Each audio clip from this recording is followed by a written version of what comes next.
Welcome to the stream. Welcome. Welcome. My God, what a crazy day. So much to talk about. I got a little presentation for you. And we also had the best tweets team cook up a full timeline of all the important tweets today that we'll be able to cover. How the hell are you? How the hell are you? Same shirt. Actually, I have 40 copies of this shirt, so it's a different one. If you must know, I have 40 of these in my garage. So if that makes it okay for you, get this. Dude, you know what? Okay, I mean, there's so much to talk about that I don't even want to jump into it just this exact second. But one thing I also want to talk about today is the meeting where all this kicked off. Because nobody's discussing it because of how crazy the Elon Trump stuff is. But Trump also had a meeting with the Chancellor of Germany. And that was fucking crazy too. There was some crazy shit today, bro. He was talking about D-Day. He was like, hey, D-Day is pretty bad for you guys, huh?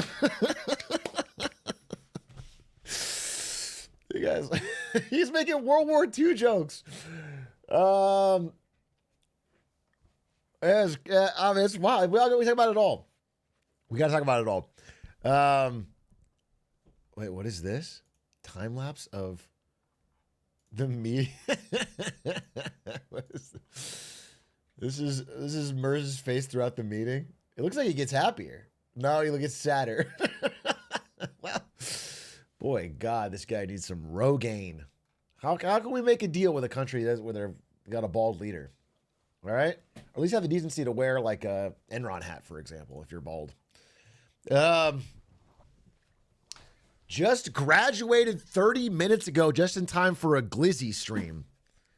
Normally I'd make fun of you, but I think we should all give you congrats. Can we get a chat-wide congrats for Toxic Fizz for the big graduation? You did it. Okay? Now be honest, Toxic Fizz, how much Chat GPT did you use on your path to graduation? No judgment-free zone, but I want to know. I do want to know. Hey, Ryan, 6128, they for the 4 months. This shit's crazy. Been watching for a while. A lot more the past year, though, about to graduate college. Nice. Appreciate it. Thank you for enjoying for the content. Dude, it is unfortunate. We did a lemonade stand recorded yesterday where I say verbatim, I say like, hey, you know, I mean, this Trump Elon stuff's really heating up, but at least they're not calling each other out directly by name. You know, at least it's like, it feels like it's really focused on the bill. No. Oh, no.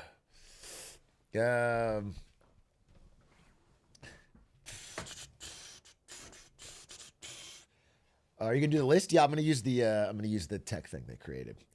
I was listening to the pod and laughing at their prediction. Yeah, way off. You guys should move the day you record the episode to Thursday to keep up with everything. Come on, bro. You understand, like, it's random happenstance of time. If we move it to Thursday, something will happen on Thursday or on Friday or whatever. It's just, you could always move it a day and then a different day will become the day it's not it's not like Thursday's just the day. There are patterns. Pay attention. You guys can see the spirals of time. You guys know the web, the spider's web of fate. And no, that doesn't. Plus, the reason you might record a podcast like this on a Wednesday and have it out on a Thursday is that so someone could use it while going to work, maybe in their commute on Friday morning. But if you do it delayed, then they don't have that time. Do you understand? It's like it's a bonus for the commute. Ja feel. How long before Trump give Elon a new terrible nickname? Any suggestions? Ooh, what would Trump? Well, we'll do the whole thing really soon. I probably like, here, let me get a little timer. Then we'll just jump into it. What Where the fuck is my time? I'll do a shorter one. I do want to just talk about it. We'll keep it like this. Keep it like this. And but I just want to cover a couple things before I do it. I could even do less. Whatever, just keep down. Record in Australia, so you're a day ahead on the news. It would only be news about fucking kangaroos. There's nothing. What is coming out of Australia that I need to get global news for?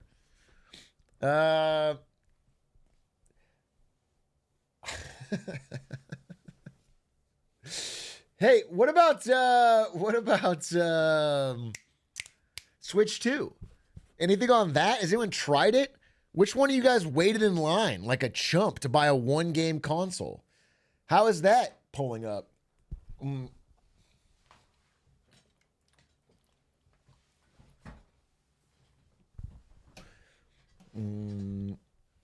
Lovely day. It's crazy how your podcast is out of date every week. Okay, I made that joke myself, but a little bit exaggerated, motherfucker. There's like a 4-minute segment on Elon complaining about the Trump bill, and then there's like an hour 20 on big problems that are universal and like AI taking Gen Z jobs. That's not like it's out of date. Oh, that's okay. Over. We solved that. No, we solved that shit. Actually, no, don't worry about it. Entry-level jobs are back. Zoomers are happy.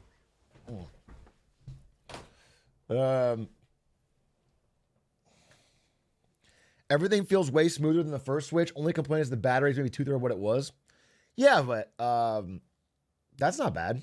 Well, I don't think the hardware is bad. Obviously, Switch 2 is going to have better hardware than Switch 1. My complaint is that, like, there's just not a game yet that I want to play. Like, the console could be fucking, it can make toast for you or whatever. I'm just not going to buy it until there's a game I want to play. That's the long and short of it. All right? Listen, I think as a human being in modern times, you have to build this internal steel cage around your heart for technology FOMO. So you don't end up overpaying at launch for something you're not even going to use. I mean, I feel like every single person that bought the Apple Vision Pro or whatever is regretting their fucking decision. It's, you know what I'm saying? Or the latest phone right as it releases instead of getting a discount. It's just like you don't need it. You usually don't need it. And I think the Switch 2 kind of reminds me of that, even if I will like it later. Once there's a great game for it that I really want.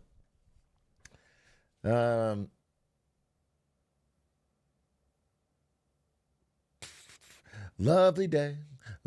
Sounds like poor person talk. You're saying I'm too broke? What if you got to act broke to stay rich? You ever think about that, motherfucker? Maybe you got to act broke to stay rich. Okay? Long-term vision. That's why whenever homeless people ask me for money, I take money from them. It adds up. Every day I'm getting $1. Pretty soon I've got deep pockets. It's called grind set. And what I'm noticing is a lack of grind set. That's why you drive a Honda Fit, though. First of all, never disrespect the Honda Fit in my presence. The Honda Fit is a lion's vehicle. Okay? If fucking Alexander the Great were alive today, he'd drive a Honda Fit, and that's on God, I believe that. The Honda Fit is it's true masculinity. Okay? Teach a man to fish so you can take it from him daily. You're saying, I want to get this clear before we're going to move into some serious subjects here in a second, but you're saying that if a homeless person asks me for money, I should teach them how to fish so that every day I could steal the fish they catch. That feels like a lot of work. That feels like a lot of work. Just first of all, like, I think it's amoral. I don't think it's I think it'll weigh upon my conscience when I show up at the pearly gates. I think no matter what else I do, when I show up and St. Peter's looking at the list, he's gonna be like, wow, this is honestly good work on the charity stuff, but this thing where you taught homeless people to fish so you could steal from them, I think that'll weigh on me. But even if it wasn't immoral, I don't think it's logical. I don't think I would make much money from it. I think I could go work a minimum wage job and buy more fish. Getting fish isn't the limiting factor. You ain't seeing those gates, bro? Am I being morally judged by a UK Twitch frog?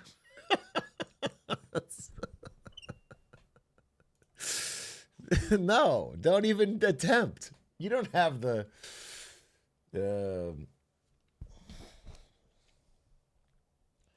they know you're a godless liberal. Well, I thought there'd be like atheist heaven. I thought I option selected into atheist heaven. Is that not a thing? Wait a minute. If I'm atheist, I don't get to go to heaven? I made a big mistake. This is fucking stupid. I thought atheists were just like you wanted heaven and hell, but like cooler versions.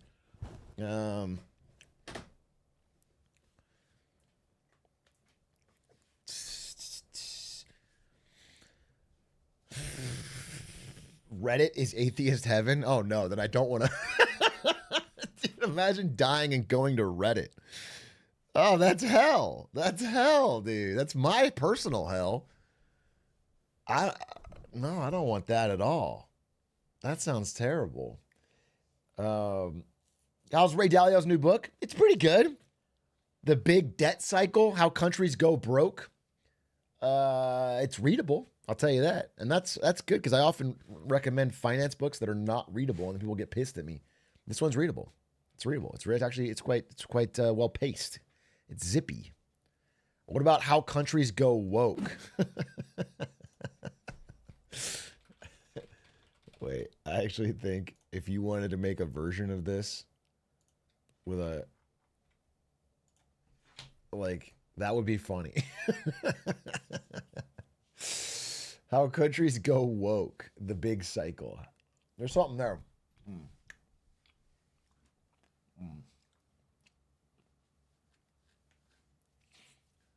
Read Apple in China. It's very good and very you. I think what's very good and very me is like smoking weed, okay? Driving a fucking BMX bike. I'm cool. Stop stressing me nerdy books like, oh, how about Apple supply chain in China? That's not my shit. What kind of vibe are you? I don't give a shit about econ and finance. What I care about is about getting paid and getting laid. You know what I'm saying?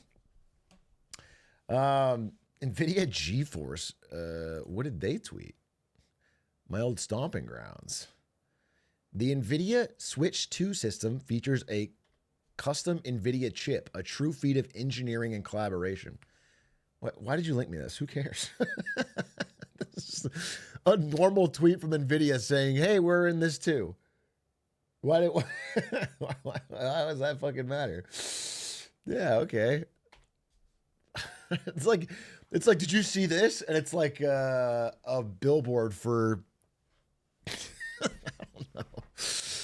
For a bank saying, we have great savings. It's the most standard thing of all time. You just linked me the most standard thing of all time. Yeah, it's like Coca-Cola saying, tastes great. When does the grind for dual land start? I don't want to be embarrassed by my streamer. I don't need to grind for Magic the Gathering. Okay? I am a wizard. I am a born wizard. I can sling the cards with the best of them. Me and Jimmy Wong are going to tear up that tournament. I don't need to grind. Why would I need to fucking grind? It's a new set anyway. I can't play it. No, I'm just going to, it's God-given gift.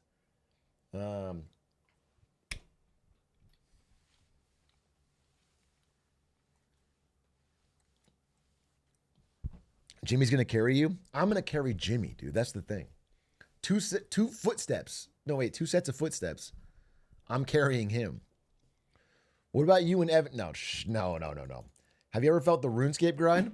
In the year 2003, before any of you were born, I played RuneScape during recess at school in Germany. That is the truth. 2003, every recess, And eventually it got so popular that none of the kids would go out to the jungle gym.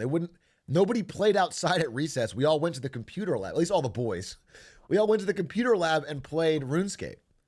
And eventually they had to ban it. Eventually the staff, the teachers had to be like, hey, this is not good. The kids are just playing RuneScape all free periods. And then they banned it. It was woke. Yeah, it was woke of them for sure.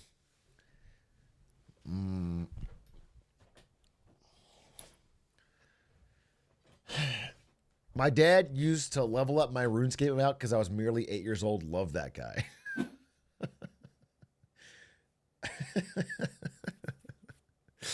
That's cute. That's nice. That's sweet. Love that guy. Does your dad ever get pissed whenever you would like die and lose some of his items that he grinded for? I was born in 2002. They banned Miniclip and Club Penguin when I was in primary school. Actually, when you were in primary school. They probably should have banned it because you can't spell primary. They needed to ban it earlier and more often. You know what I'm saying? They needed to get moving.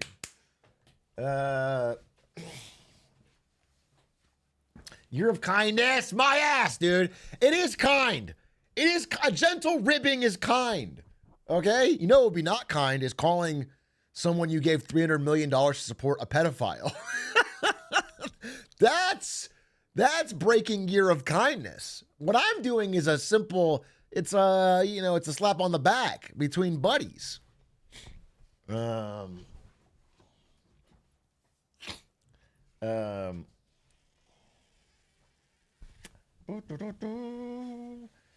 It's cool how Atrioc has seemingly never made a typo. I am illiterate, so I don't write. So I never have. I don't know how to read. I don't know how to write. What I do is I sort of vibes-based respond to the chat. I don't even know what you guys are saying. I just sort of like guess and check. Trust but verify.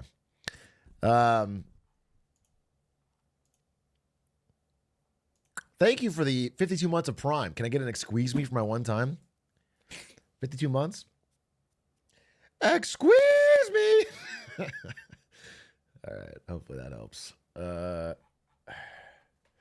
Vibe coding, anything I've ever written, no thought required. He's still got it. He's still got it. He's still got it. Can I? We're getting out of time here, but I do want to say, if they made a Jar Jar spin-off movie, Han Solo style, I would watch it. I would watch it. I know that we make jokes. I know the fan base has been against it, but if there was it was called Binks, and it was a fucking origin story of Jar Jar, I would watch it. And I'm not joking. That's actually crazy to say. I'm not joking. I would go to the theater. 1 ticket for Binks, please. Binks, a Star Wars story. Excuse me, Gungan, why are you holding those 2 jars? That is what they would fucking do. He'd be going through customs or something. Gungan, what's your name? And he's looking around and some guy's holding 2 jars.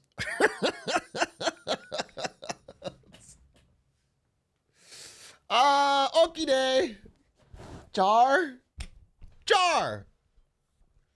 Say that again. Damn, that's funny. You got me on that one.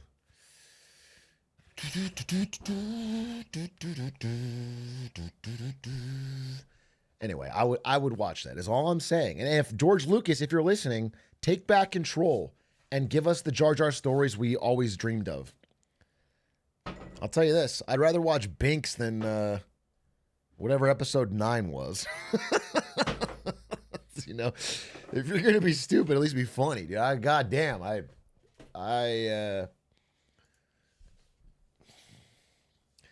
FMGL, fuck my Gungan life. I hope they include a flashbacks to, oh yeah. Somehow Jar Jar returned. Droids versus Gungans with respect to Jar Jar would be heat. They gave you that. That happened. That was in episode 1. They did show that. They put that all on screen. He was drunk and mastering around, and you just want to see that scene again because it is good.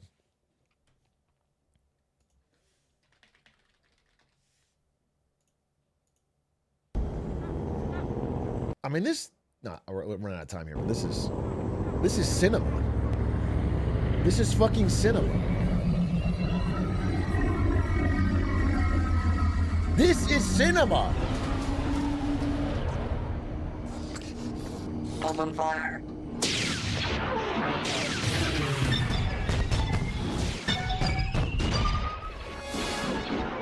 Is this better than Napoleon? Yes. Freeze fire. I did never notice how the background is the Windows XP screensaver or like starting screen. You are right about that. It is.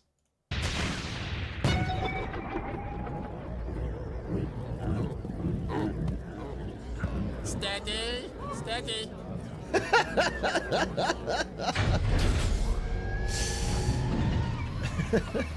He's a general. He's a gritty general. Oh, that is so cool. When I was a kid, I thought it was so cool.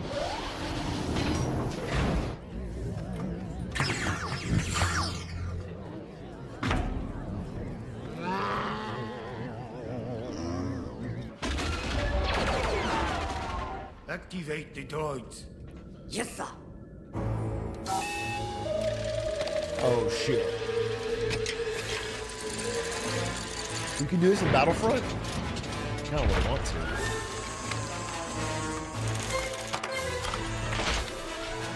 Has someone ever answered why these droids need to have, like, arms and fingers? And why can't they just have their arm be a gun? Why do they have to hold a separate gun and pick it up off their back? For loving? Ouch time.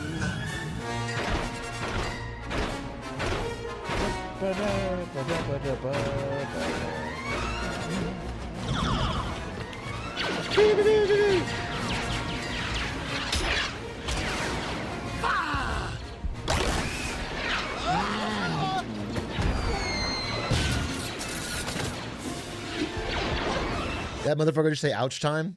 Bro, if I'm in a battle and my general says ouch time right before the army comes, I'm deserting. I would desert. That's a terrible fucking sign. Big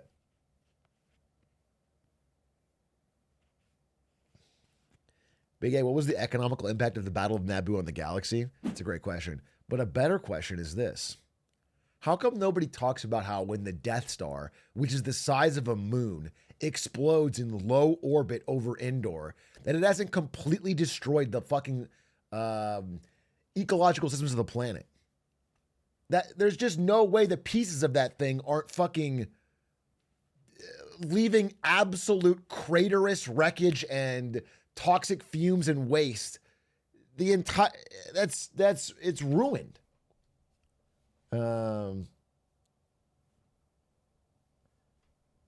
FBI 4 missed calls. It was a liberal stage hoax. You know, they probably would say that. They should have talked about that in Andor. I would love to see an Andor set after the 4th movie, where they can show the Empire being like, it's a liberal hoax. There never was a Death Star and nobody blew it up. It's a hoax. When you think we made a Death Star, it's still stupid. That didn't exist.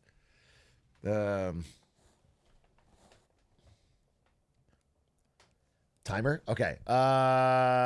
Tiny extension. Let me just make sure I got everything in order. I mean, this is the fucking story of the day to talk about, bro. This is crazy. I was cracking up today. I was actually laughing by myself reading some of this. I was actually laughing by myself, but let me make sure I got the fucking stuff that I need. This thing, best tweets, start. Oh yeah. Oh yeah, now we're cooking. Now we are cooking. I think we got every single key tweet.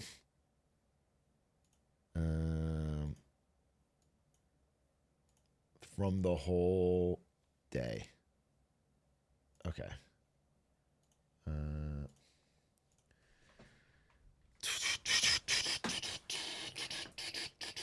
So what I want to do is we'll do the Elon stuff first because it's the most hilarious, most important, and we'll talk about that. But then I probably want to watch the Trump, Friedrich Merz from Germany whole interview like we did with Canada.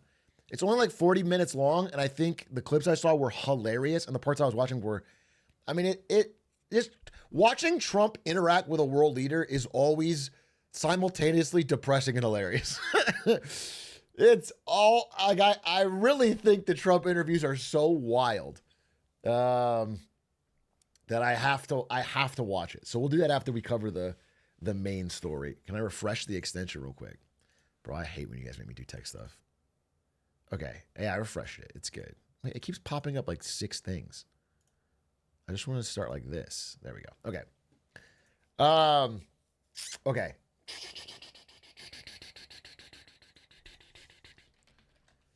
It'd be a lot funnier if he wasn't president. Well, I mean, yeah, it'd be nicer. It wouldn't happen if he wasn't president. It's the consequence of it being president is what makes it cosmically funny.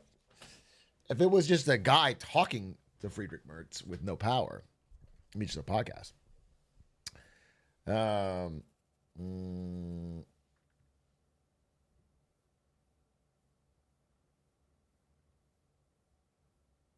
Trump v. Elon money in the bank Saturday. What does that mean? Can we lie to Trump and tell him he's president and set up fake meetings like these to get the funny moments out? He is president. I don't know if you're aware of this. He currently is president. This is like a really funny plan that you just had where we convinced Trump he's president and then like make him do goofy things, but he actually did win the election. It is unfortunate, but it is true.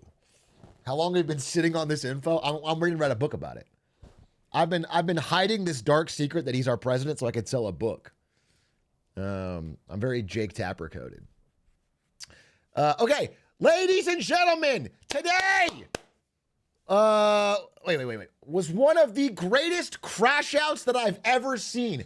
One of the most impactful crash outs that I've ever seen in Twitter history, in internet history. I mean, this is going to have long-reaching repercussions. There's a quote from Vladimir Lenin where he says, there are decades where nothing happens, and there are tweets where decades happen.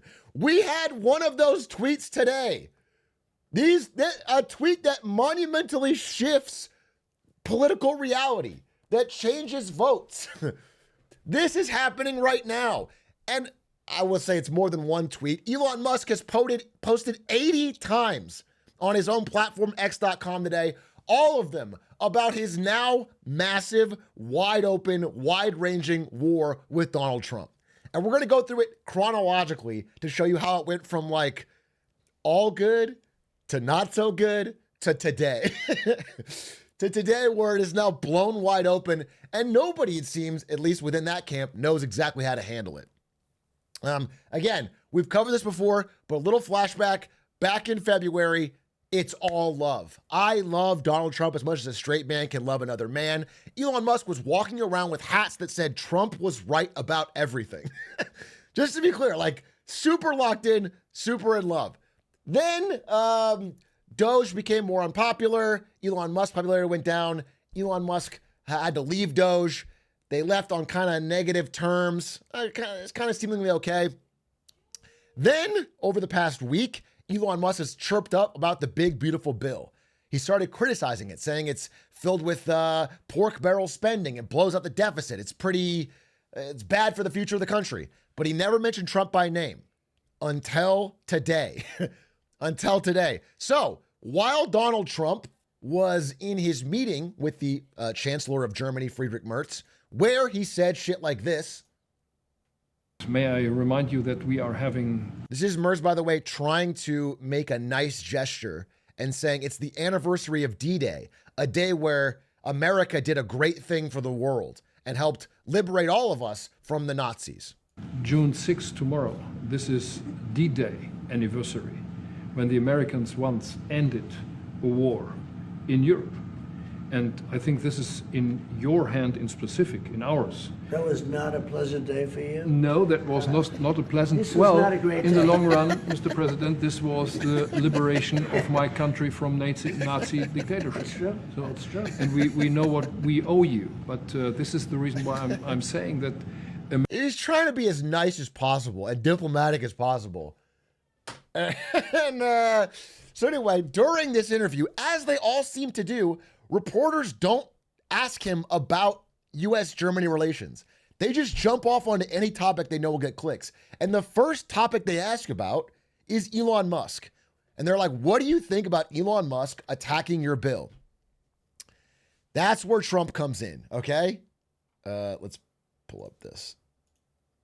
And that's what kicks off what happened today. So, today, Trump comes in and goes, So we've done a great job. Elon knew that. Elon endorsed. dude. So we've done a great job. Elon knew that. There it is. Elon endorsed me very strongly. He actually went up in campaign for me. I think I would have won. Susie would say I would have won Pennsylvania easily anyway, even if the governor ran, the real governor, not the governor from Minnesota, he's a sick puppy, that guy. That poor guy, I feel sorry for him. But they made a bad choice with him. But if you pick Shapiro or anybody else, I spoke to him recently about his house being set on fire, which was terrible. But if they picked him, I would have won Pennsylvania. I won it by a lot. But I'm very disappointed because Elon knew the inner workings of this bill better than almost anybody sitting here, better than you people. He knew everything about it. He had no problem with it. All of a sudden he had a problem, and he only developed the problem when he found out that we're going to have to cut the EV mandate, because that's billions and billions of dollars, and it really is unfair. We want to have cars of all types. Electric, we want to have electric, but we want to have a gasoline, combustion. We want to have different. We want to have hybrids. We want to have all. We want to be able to sell everything. And when that was cut, and Congress wanted to cut it, he became a little bit different, and I can understand that. But he knew every aspect of this bill. He knew it better than almost anybody, and he never had a problem until right after he left. And if you saw the statements he made about me, which I'm sure you can get very easily, it's very fresh on tape. He said the most beautiful things about me. And he hasn't said bad about me personally, but I'm sure that'll be... So far at this point, Elon Musk has not said a bad word about Trump. He's only badmouthed the bill. And Trump is saying he knew it was in the bill. He supported it a week ago, which he did before he left the office, and is saying, he hasn't badmouthed me, but he probably will soon. About me personally, but I'm sure that'll be next. But I'm very disappointed in Elon. I've helped Elon a lot. Mr. President, I just want to clarify, did he raise any of these concerns with you privately before he raised them publicly? And this is the guy you put in charge of cutting spending. Should people not take him seriously about spending now? Are you saying this is all sour grapes? No, he worked hard, and he did a good job. And I'll be honest, I think he misses the place. I think he got out there, and all of a sudden he wasn't in this beautiful Oval Office, and he's got nice offices too. But there's something about this one. I was telling the Chancellor, this is where it is. People come in here, even from Germany. They come in and they walk into the Oval Office, and it's just a special place. It's, World War I, it started and it ended here, and World War II, and so many other things. Everything. That's not true, by the way. Just not true. Just not true. Just neither one. Big comes right from this beautiful space. It's now much more beautiful than it was 6 months ago. A lot of good things are happening in this room, and I'll tell you, he's not the first. People leave My administration. Listen, none of the four options, World War I starting or ending, or World War II starting or ending, are in here. Happened in here, in the Oval Office. But specifically saying World War I started in here, it's fucking crazy. Actually, either one, the United States wasn't involved in either war until well into them starting. Saying that it started in here is fucking crazy. Saying that it ended, you could make the loose argument that, like, well, the power of the president, and they had meetings in there, and that was what led. You could, but you can't say it started in there. Very dumb, very dumb. Administration, and they love us. And then at some point they miss it so badly, and some of them embrace it, and some of them actually become hostile. I don't know what it is. It's sort of Trump derangement syndrome, I guess. So now this is how it kicked off. Trump accused Elon Musk of having Trump derangement syndrome. Elon Musk, the man who gave $300 million to support Trump and has been nonstop positive Trump. Now that he said one critical thing about the big, beautiful bill, he is now a jealous ex who misses the Oval Office and has Trump derangement syndrome. Now, I do want to listen, we have to get to the details here. And one thing that Trump said here is likely very true. And it can't be swept under the rug, because otherwise you give Elon too much credit in the situation too. Okay? He said that Elon Musk was probably extra miffed because this big, beautiful bill removes the EV tax credit. Ding, ding, ding. That is true. That is true. And it really lines up with when Elon stopped supporting this bill. Because the bill has always blown out the deficit. It has always been a terrible bill for our debt and for our future and for rich tax cuts for the rich.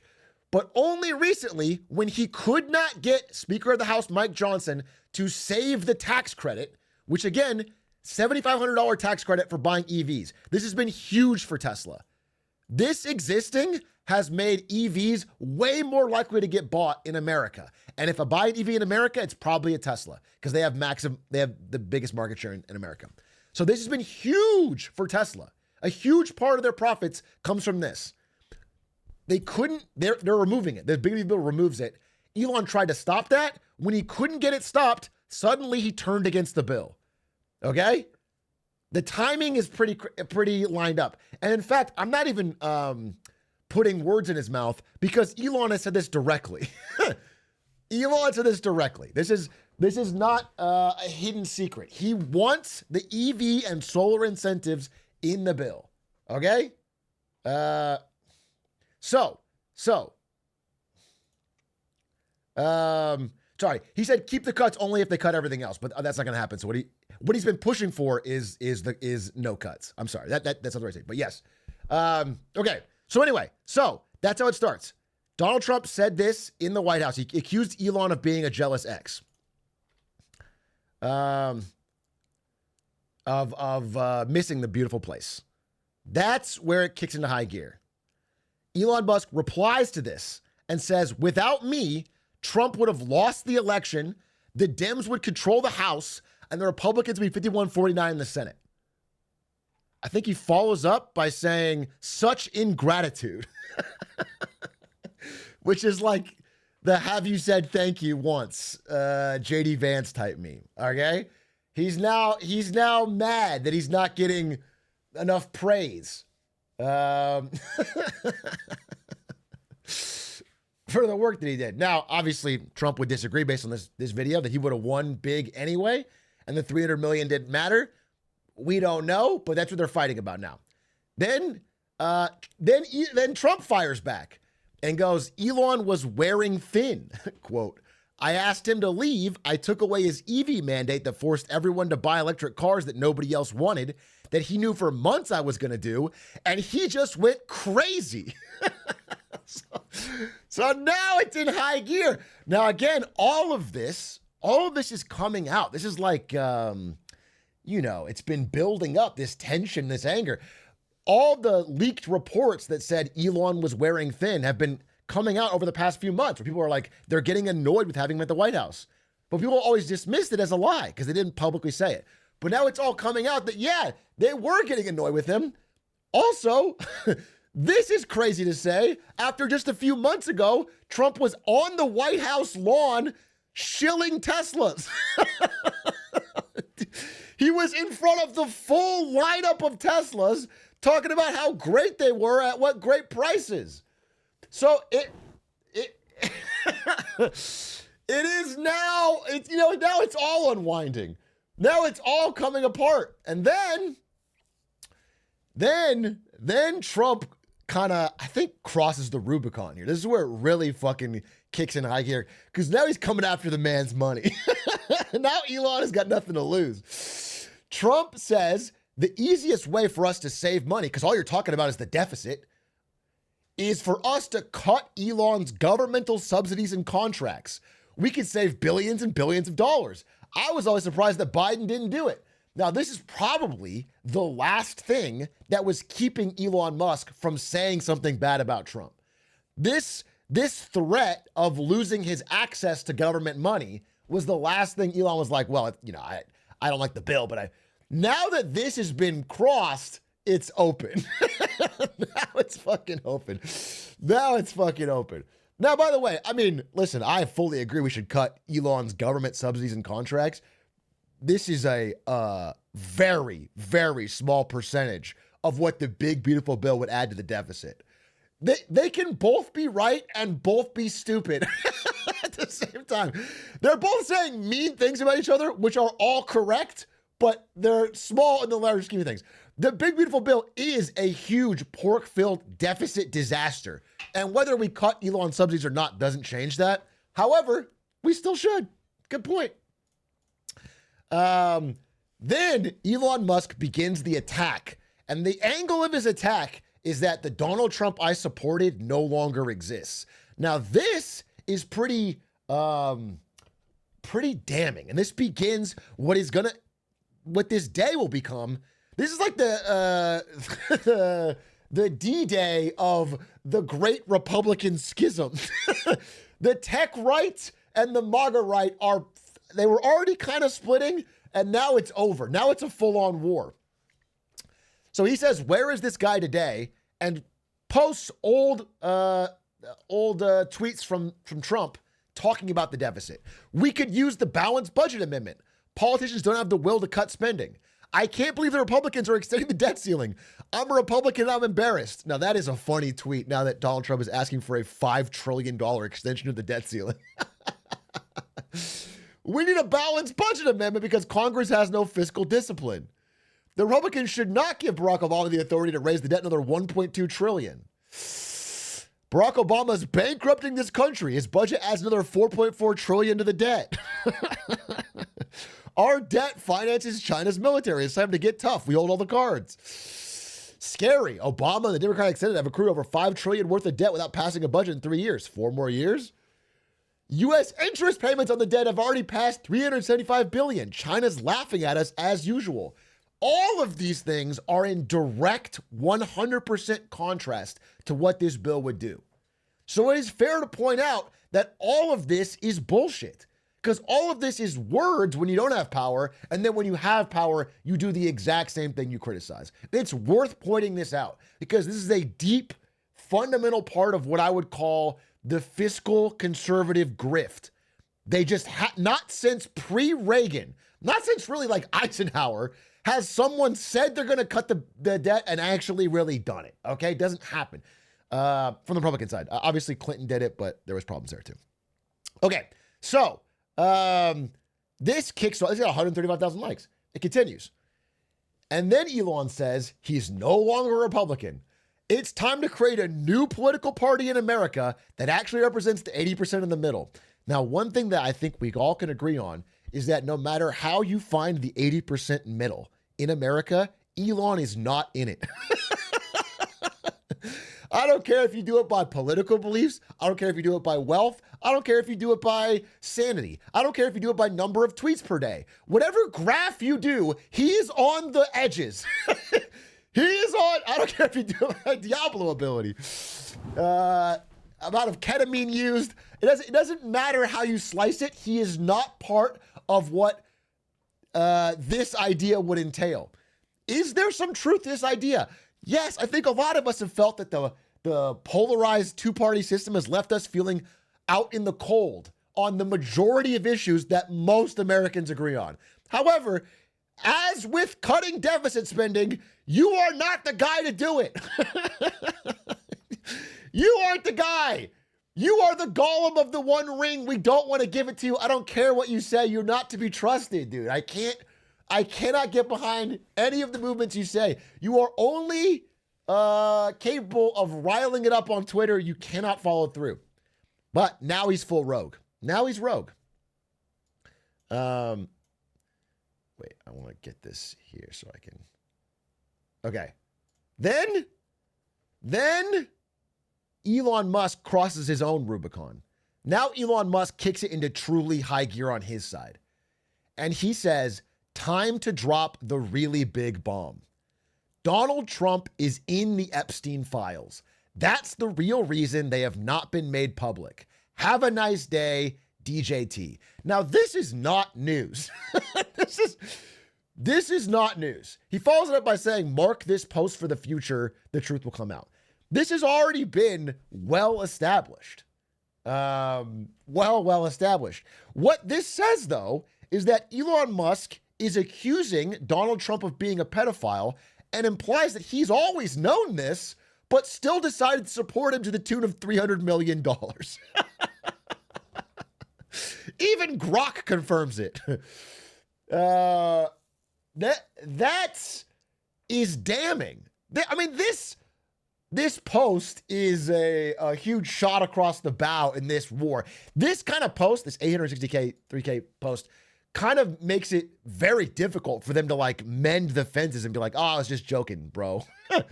This like makes it a deep rift, but it's not new news. And it really just looks bad for Elon. It implies that like he has known this, but has gritted his teeth and ignored it for what? There should be no cause worth giving $300 million to support a person you think is a pedophile to becoming the president. That doesn't make sense. So, then we get to get the response. You don't have the response here. Let's pull this up. So then Donald Trump says,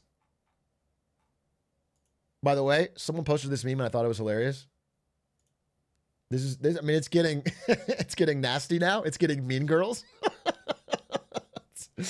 Now they're now getting personal. Okay, it's now getting raw and real. But Donald Trump calls Elon crazy, suggests he might cut his contracts, and let's see if I can pull it up here. And yeah, it's just giving a contracts. So after Trump says Elon's crazy and we're going to cut our spending on his companies, Elon fires back with this.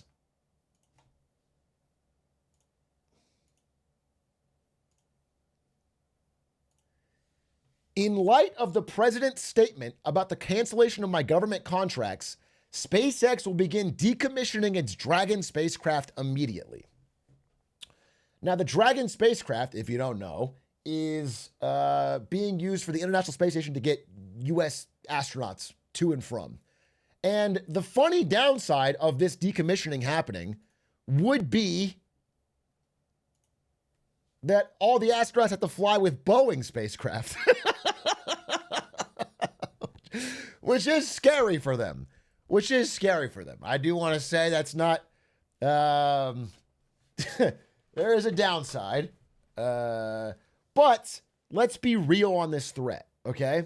In this battle between Trump cutting spending on Elon and Elon cutting the few things they do for the government, Trump has the advantage. Just to be clear, Trump has the advantage because all of these companies that Elon have built need government money. They are not even close to profitable without it. They need this. If SpaceX is not getting government contracts or Tesla is not getting, or the EV tax credit, they are in a much, much worse spot financially, especially if this causes a ripple effect where other governments are not doing these big multi-billion-dollar deals with SpaceX. That is a serious threat. So while this this Dragon spacecraft counter launch is also damaging for the United States.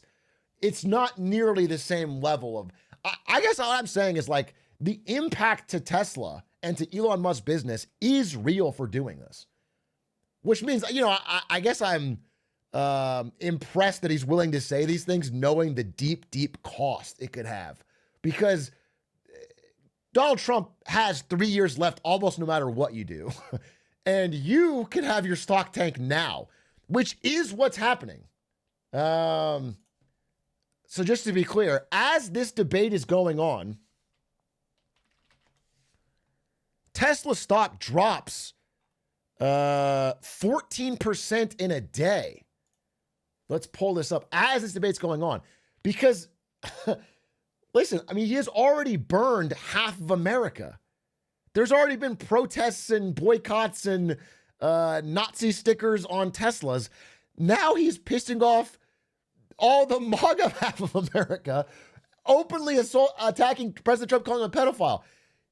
And he's losing his EV tax credit and possibly losing the government subsidies. This is like a meltdown. This is a total ketamine-induced meltdown. I've rarely seen something so Joker-esque watch the world burn. If you're a Tesla investor, a part of the Tesla board, you are screaming. You are shaking your monitor trying to get rid of. I mean, this is a meltdown. It's very, very difficult to imagine a good outcome for Elon Musk's business empire from this course of action. And again, you can see it here. The amount that it plunged is $152 billion in a day off Tesla alone, but it also makes it harder for SpaceX to do a raise, which it's about to do, trying to get its huge $300 billion valuation. We'll see if it can still get that with this feud going on. I don't know. It is at least money where your mouth is. It's crazy. And then, okay, so then it continues. Let's see. So then it continues.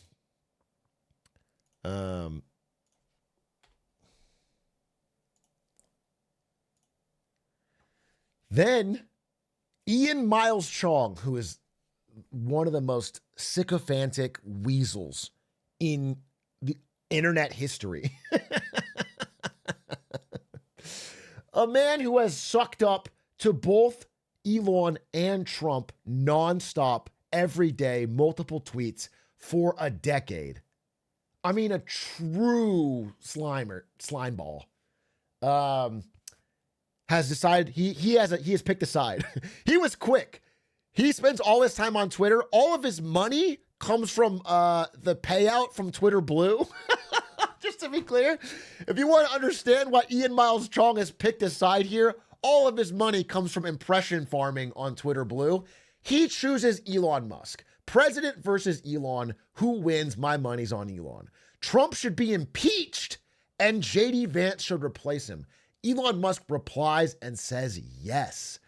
From 4 months ago, I couldn't love a straight man more than Donald Trump, to now he should be impeached in 4 months. By the way, if you flash back even a week and a half ago, they're in the Oval Office together talking about how great everything is, how they've been working so well together.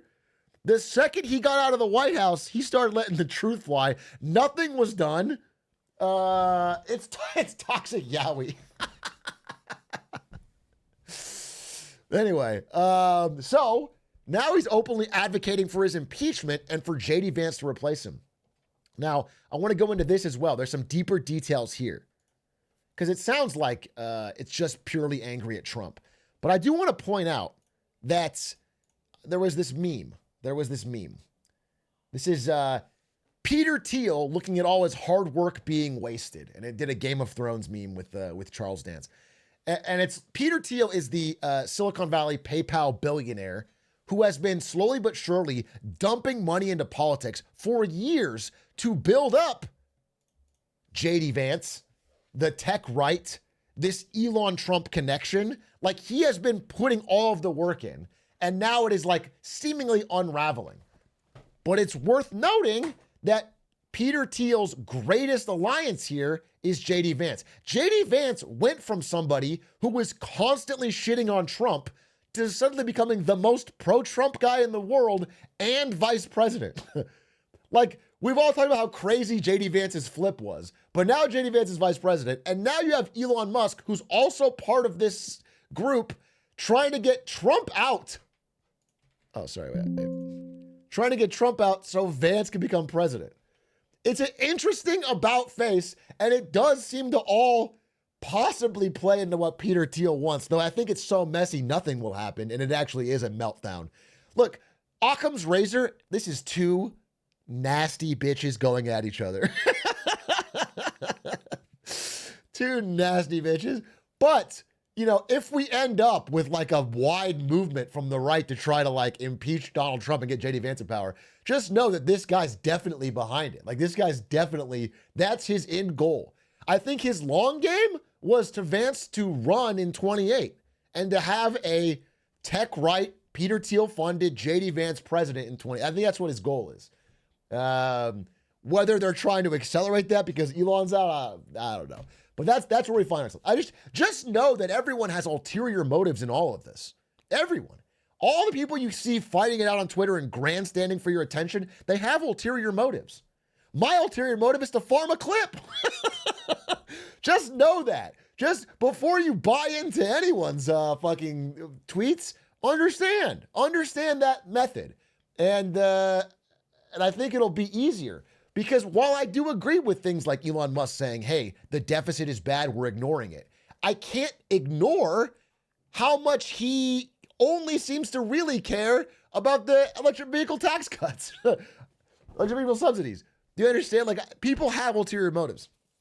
And I want to bring up somebody. Well, actually, we'll go through a couple more of the saga. Yeah, we'll go through more of the saga. So let's pull this back. Because there's more tweets. Elon says the Trump tariffs will cause a recession in the second half of this year.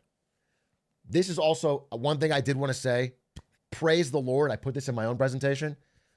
We're finally starting to see some people on the right admit what has been obvious the whole time.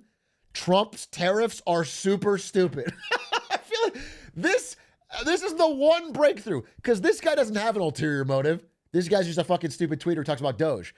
Finally, some people can say, okay, is it a safe space in this feud?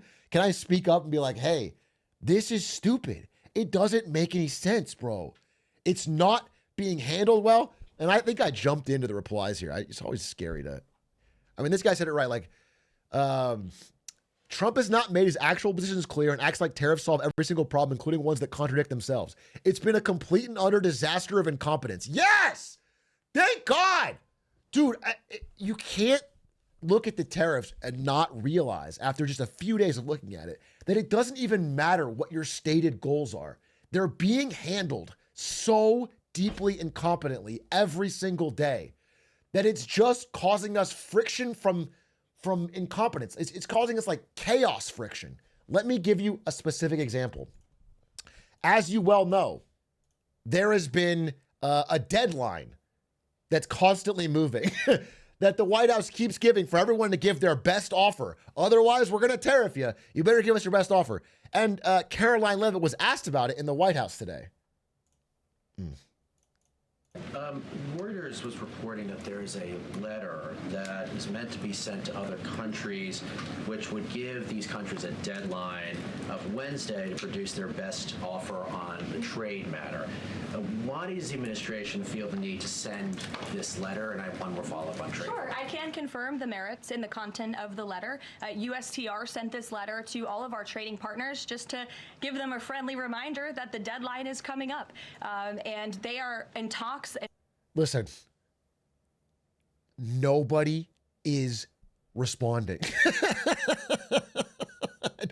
I don't know how to tell you how embarrassing this is, but the 90 deals in 90 days, we're almost at the end of the 90. We have no deals. Even the one deal we sort of signed with the UK has now been walked back because we added steel tariffs to them, and no steel tariffs was part of the original deal.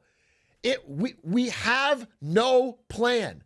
It is chaos. And now we're doing friendly reminder, gonna need that deal. And everybody knows that the first country to try to actually bend over backwards and make a deal is getting screwed. So everyone's just ignoring it. All of the countries of the world are just ignoring the United States on trade deals. It's crazy. And then we have our few close allies still, like Japan, who are trying every day to do these negotiations and figure it out. And we have sent the three fucking stooges. I'm not kidding. We have three top U.S. negotiators with differing stances on trade, all trying to negotiate at once. They all have different stances, and it's like the parents are fighting in front of you. The kids know if they just wait, they'll get what they want. They're having open disagreements, competition, and confusion have made it hard for the Japanese side to judge the Trump administration's intentions. At one point, the three cabinet officials put the talks with the Japanese side on hold and began debating right in front of them. We can't even debate in a separate room before talking to Japan. How is that a strong negotiating position with our closest ally and the largest holder of U.S. debt? Again, the lack of unity among Bessent, Lutnick, and Greer, who are our three leaders of this, is becoming a huge problem. And it's because from the top down, there is no coherent plan. The three tiers in the U.S., the working level, this is the working steps we have to try to make this shit real. The cabinet officials, which is Bessent, Lutnick, and Greer, and the president himself are disjointed. They don't have a plan, they don't agree, and it appears that information is not being shared. The Japanese side frequently needed to repeat the same things at the working and cabinet level talks. They have to keep repeating themselves about what they're asking for and what they want. It's disastrous. And this is supposedly happening in every country's negotiating at once because we decided the smart thing to do was to try and have 90 deals in 90 days with 90 countries. It's fucking tragic. It's tragically dumb. And I know that's not part of this Elon Trump thing really, but I just want to point out that people should not be afraid to say how dumb this is. I don't care what side of the aisle you're on. This specifically has no benefit. Talking about the hypothetical world where a tariff could do something is not important right now because what's actually happening on the ground is not working. There is no deals being made. There is no progress being made. It's just chaos and weakness. So I just had to get that off my chest. I'm getting so frustrated when people kind of got bored talking about tariffs, and I understand that. You can't do it every day. But the more I read about how the deals are actually going, it's just sad. It's just sad. So, all right, now back to the debate. Back to the juice. Okay? Elon says Trump's tariffs will cause a recession. Then Trump responds again. I don't mind Elon turning against me. All right, Sigma. Doesn't need anyone. Doesn't care. But he should have done so months ago. This is one of the greatest bills ever presented to Congress. It's a record cut in expenses, $1.6 trillion. Understand that it adds $4 or $5 trillion to the deficit. So the amount it cuts in expenses does not match the amount it adds in spending. I just understand that. I want to make that very clear. And what it cuts in expenses is almost entirely from cutting Medicaid, which is healthcare to poor people. And what it adds in spending is the tax cut, which is primarily to rich people. I just want you to be so clear. You can check my work. Please look into the bill. I'm not trying to deceive you. I'm not trying to lie to you. The reason I hate this bill is entirely for those reasons. That's entirely why. It is a disastrous bill. It is not good for the regular American. It is bad for our future. It is bad for young people. It is bad for poor people. It is bad for middle class people. It's just there's not a benefit to it. I'm just here. Listen. If this bill doesn't pass, there will be a 68% tax increase and things far worse than that. I didn't create this mess. I'm just here to fix it. This puts our country on a path of greatness. Make America great again.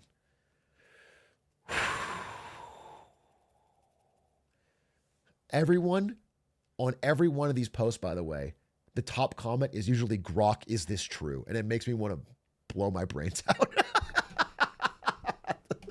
The fact that we have the world's richest man and the president having a public nasty feud, and everyone keeps asking Twitter's AI bot to tell them whether or not it's true is dystopian. But it continues. I pointed this out myself. In the span of 4 months, Elon Musk went from "I love you" to "you're a pedophile." There's just some memes. This Epstein angle was the shit I expected.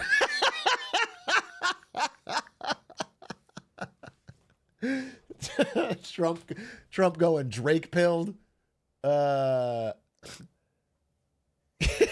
Inevitable West, verified hardcore, right-wing Twitter account. Guys, please stop. I mean, listen, you can't understate how damaging this rift is to like a online right space that has been fully behind Trump and Elon. Them, like, they're not even like sniping at each other. It's such a deep rift that you have to start choosing sides. And that causes problems. We have to remember that like this election win by Trump was largely built on unifying disparate coalitions. Disparate groups came together under this MAGA tent. And now, because they have different goals and personalities and goals, they're now splitting apart. And it happened so fucking quickly. Again, FDR kind of did this. He had a big tent level of Democrat Party, big tent Democrat Party, that put a lot of different groups together. And he managed to keep that together, despite that being very disparate, for 16 years? To 14 years? This lasted like 100 days. This is like 100 days. Okay. They're taking this well clearly. Patriot Josh here said, the strategic deception, Elon versus Trump, the feud that isn't. To the untrained eye, the current feud between Elon Musk and President Trump might appear to be yet another case of ego, ambition, or ideological friction. But to those trained in military strategy, psychological warfare, and counterintelligence operations, this is a textbook execution of Sun Tzu's cardinal principle. They're not just bad bitches fighting. They're Sun Tzu acolytes putting on a strategic show to lure China in so they can defeat them. I didn't understand. Dude, the brain breaking that's going on is crazy. It was foretold, the Cybertruck blowing up in front of Trump. Wow, that was like an... If that was in the opening of the movie, it would seem too on the nose for what happens later. Holy symbolism. And then I responded to this too. This was cracking me up. So Ashley St. Clair, who is one of Elon Musk's baby mamas, who has been ghosted by him after she had his child,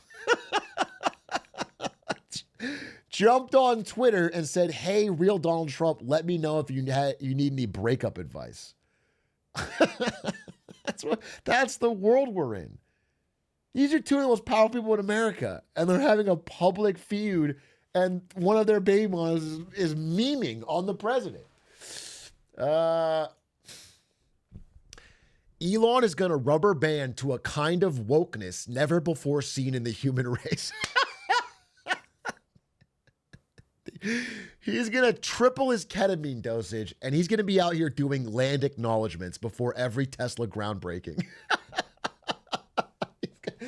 He's going to have new kinds of pronouns you haven't even unearthed yet in his bio. It's going to be mandatory. The things he's doing are going to be unreal. But I got to say this. This is this is obviously a joke, but people have said like, oh, he's just trying to win back the left because they buy his cars. I just want to be very clear. Anything can happen in this world, but based on any knowledge that I have of marketing and branding, that's a tough sell. I think he's pretty cooked. I'm straight up. I'm actually not joking when I think he's pretty fucking cooked. For a long time on a PR standpoint. If this fight isn't like resolved immediately, he really has burned both bridges in a way. Like, he has diehard fans, but the majority of like the right-wing American audience is going to side with Donald Trump, of course, as they have in feuds like this in the past. And he doesn't really have a big leg to stand on because so much of his money comes from the government. I don't see his long play. I don't see a way out of it. I think he's going to wake up from a ketamine-fueled coma tomorrow and kind of realize, like, what the fuck, like a hangover. Like, what the fuck did I do? I think when all the investors start calling him, it's going to be more and more obvious that this was a crazy way to go. Even though SpaceX is still quite valuable. I'm just saying, like, this still hurts SpaceX. I mean, this hurts all of his businesses. Holy shit, LMFAO, get that man some ketamine. He's earned it. Connor with a banger tweet, as per usual.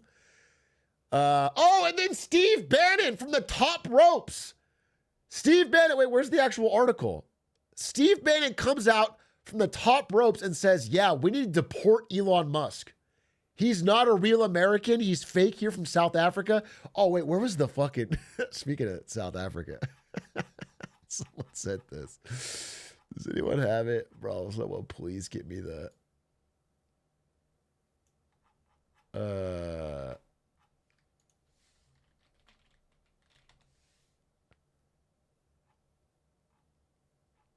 Dude, I can't find... Someone's got to find this. Maybe it's some of the memes.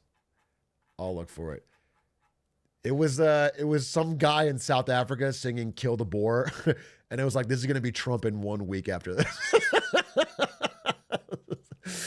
I couldn't find it. All right, anyway, we'll pull this up. I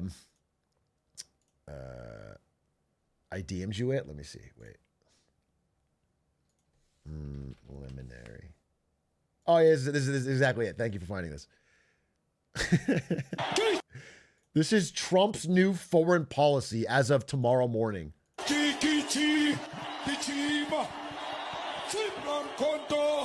Alliance shoot to kill Gaza, kill the poor, the farmer, kill the poor, the farmer.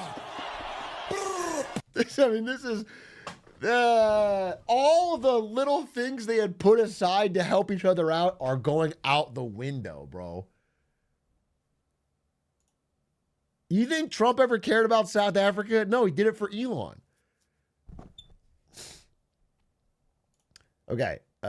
Then, obviously, there's only one man who could possibly step up in this moment and be the healer, the person to heal this great divide between Trump and Elon. And I think we all know who it is. Who's been a person who's been so serene and peaceful and capable of open dialogue? That's right. Kanye West. Bros, please know we love you both so much. All he's got to do is sit him down in the room and make him watch Jonah Hill's performance in 21 Jump Street, and maybe we can get this crazy feud over with.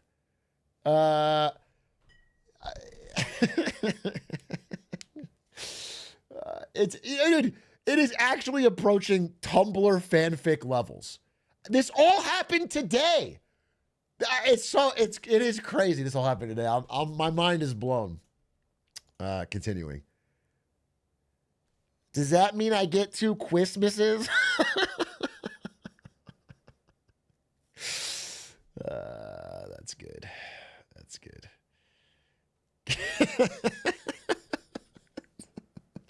I know everyone's treating it like a fucking doomed, toxic, yaoi fucking relationship, and we're getting fan art. And again, you know, all this is really funny, and I'm actually having a great time. This day was really funny for me, but it is so crazy that this is the leader of our nation and the richest man in the world. So it's all crumbling, bro. It's all crumbling. We got to get through this crumble to get something good, because I don't know how you write about this in the history books. Nintendo's marketing manager who spent 18 months preparing the launch for the Switch 2, seeing the news trending on the timeline.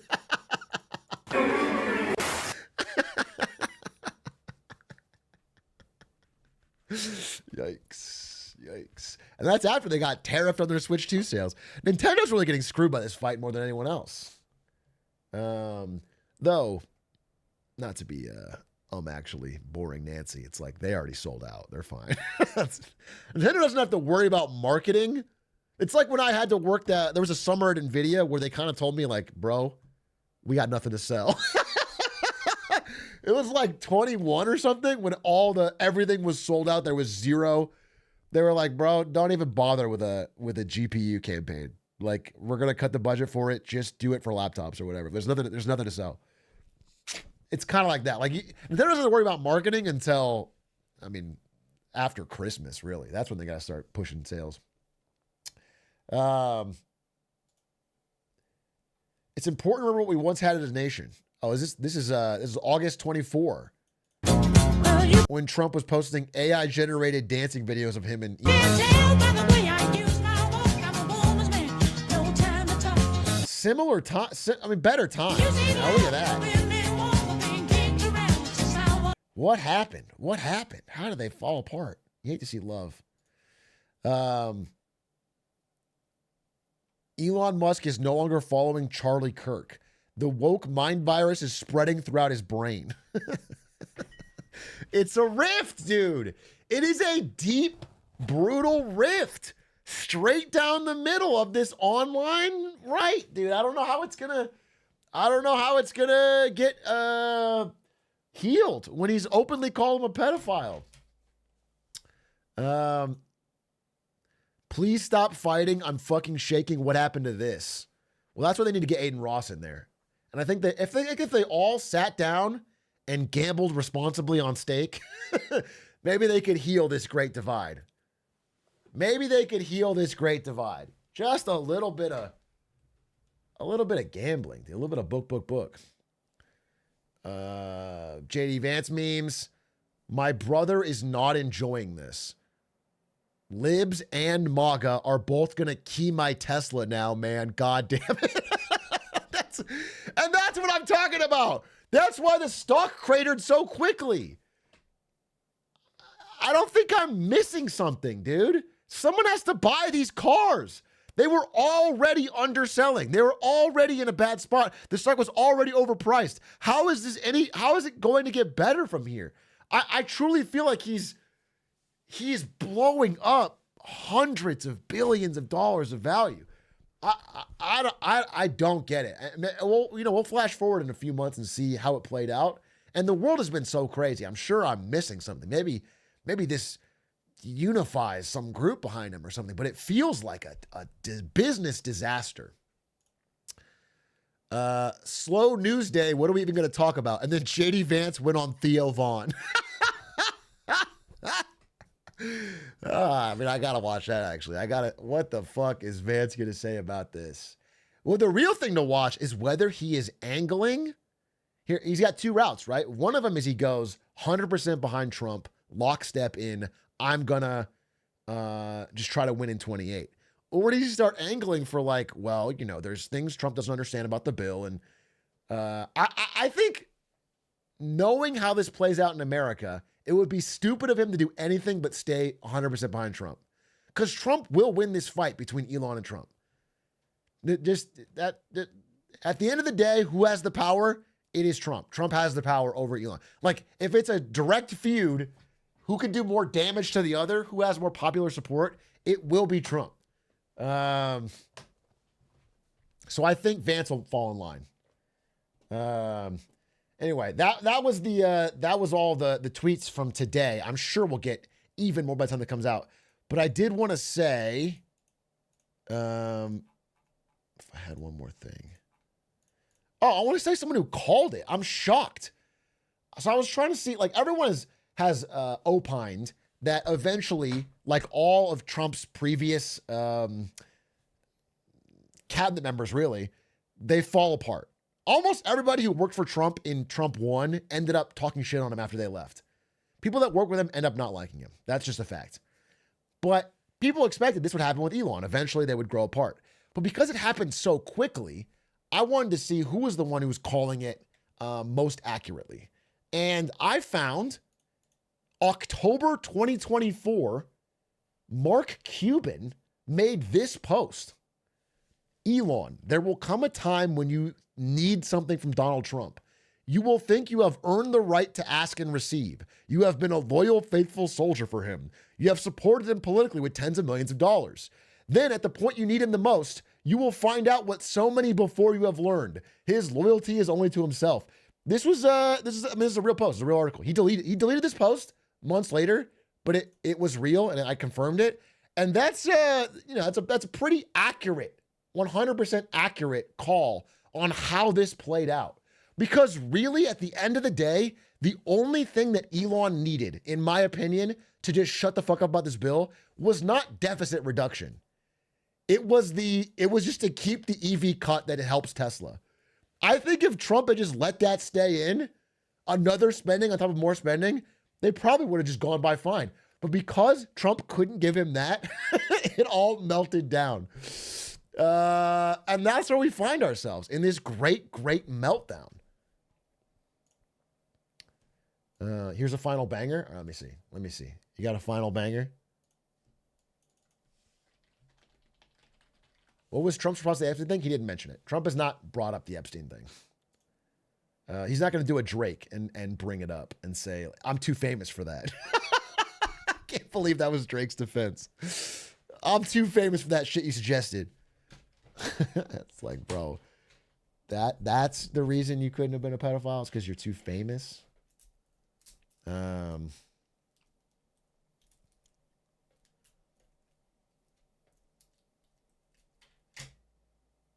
The CIA, after getting permission to waterboard the Doge kids. This is fire. What's this?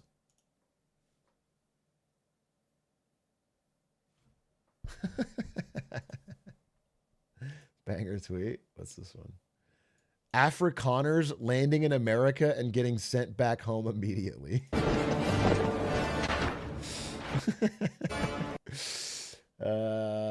Yeah, it just blew up to the detriment of them both.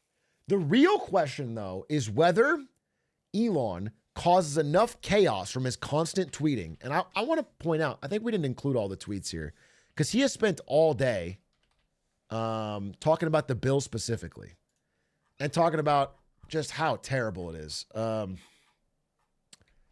Let's see. I mean, we got more. If America goes broke, nothing else matters. An hour ago. The bill is the largest debt increase in U.S. history. Still got debt. Let's see. Then more videos of Trump with Epstein. Concerning. The relationship between Trump and Epstein was well established. Concerning. The world's greatest fiction writers couldn't have conceived of a timeline like this. 100 laughing. From Adrian Dittman. Oh, God. And then, this is kind of funny. That happened.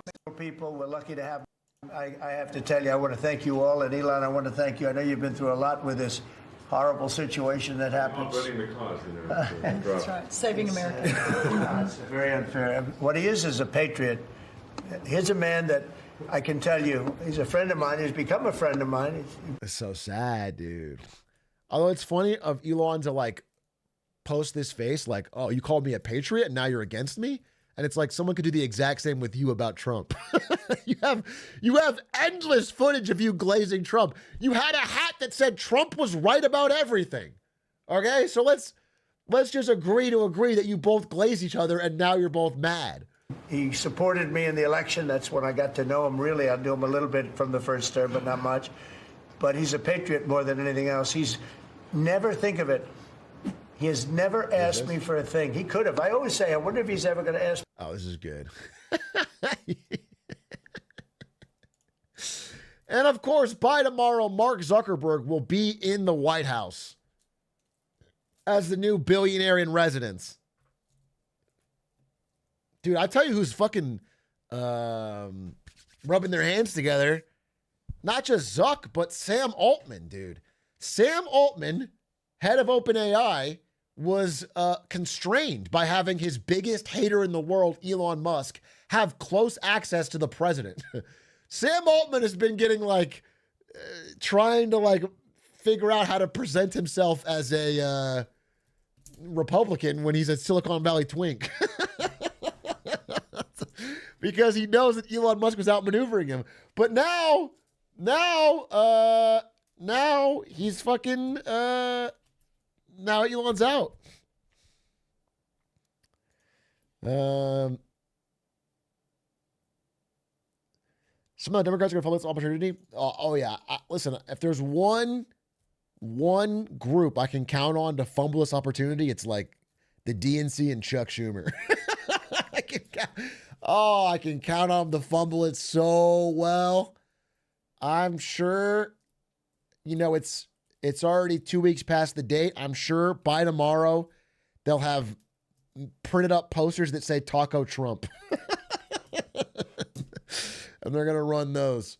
I'm pretty sure they're just not going to be able to fucking move on this.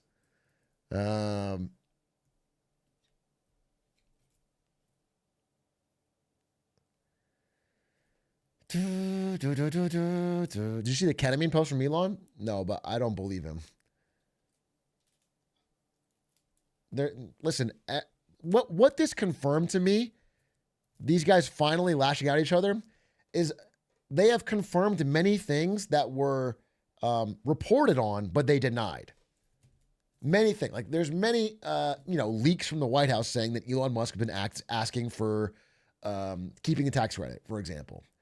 And there's many leaks coming out saying that Elon Musk has consistently been using ketamine, that he has a wide mix of pharmaceutical things that he's been taking. Oh, dude, I still have this text on my screen the whole time. And it's just, even listening to a talk, you can tell he's deteriorated. So if he tells me, no, I've never used ketamine, or I used it one time, but that's it. It's just one of those things that time will probably prove him to be a liar, as he's lied so many times before. I can't give him the benefit of the doubt on every truth when he continues to lie. Oh, last thing, dude. There was this. So I was trying to refresh. I kept the screen open. Let me show you. I was trying to refresh Truth Social to see what the fuck was going on during the day. I kept it open. Where is it? Yeah, here it is. And it was so overwhelmed that it crashed. And it said this in this beautiful, haunting, symbolic way. It just said no truths.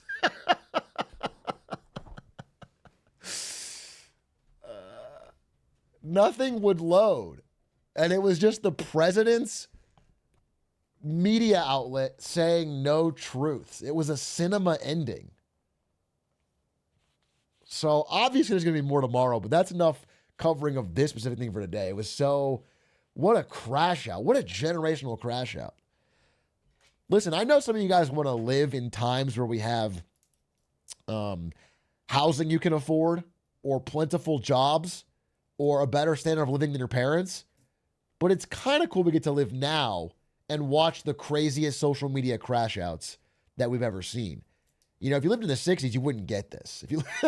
This is kind of we have our own unique benefits. And so I, for one, at least on days like today, had a pretty good time. This was very funny, if not cosmically sad. And now I want to watch his meeting with Germany. Just because I think these are fucking funny to watch.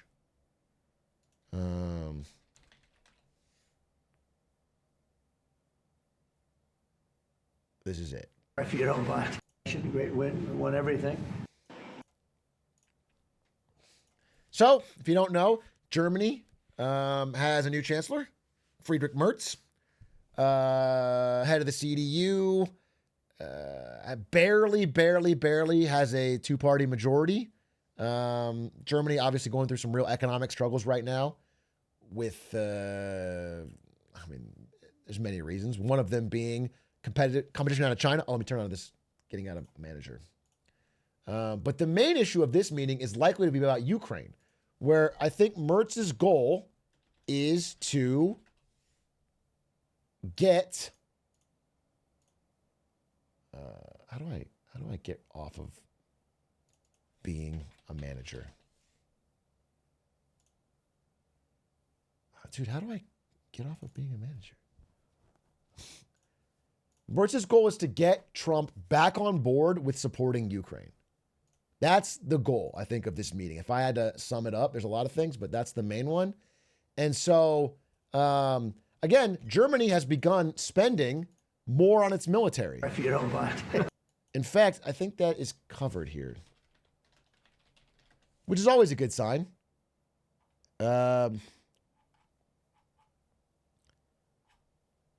Germany is boosting its military by up to 60,000 troops.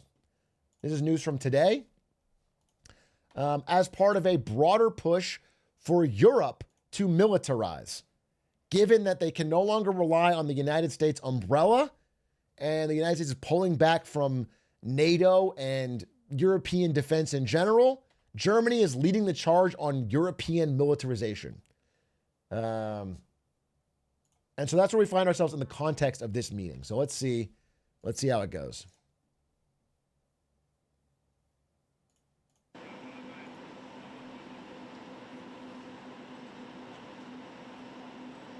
They do that in Germany very much, and we do it here.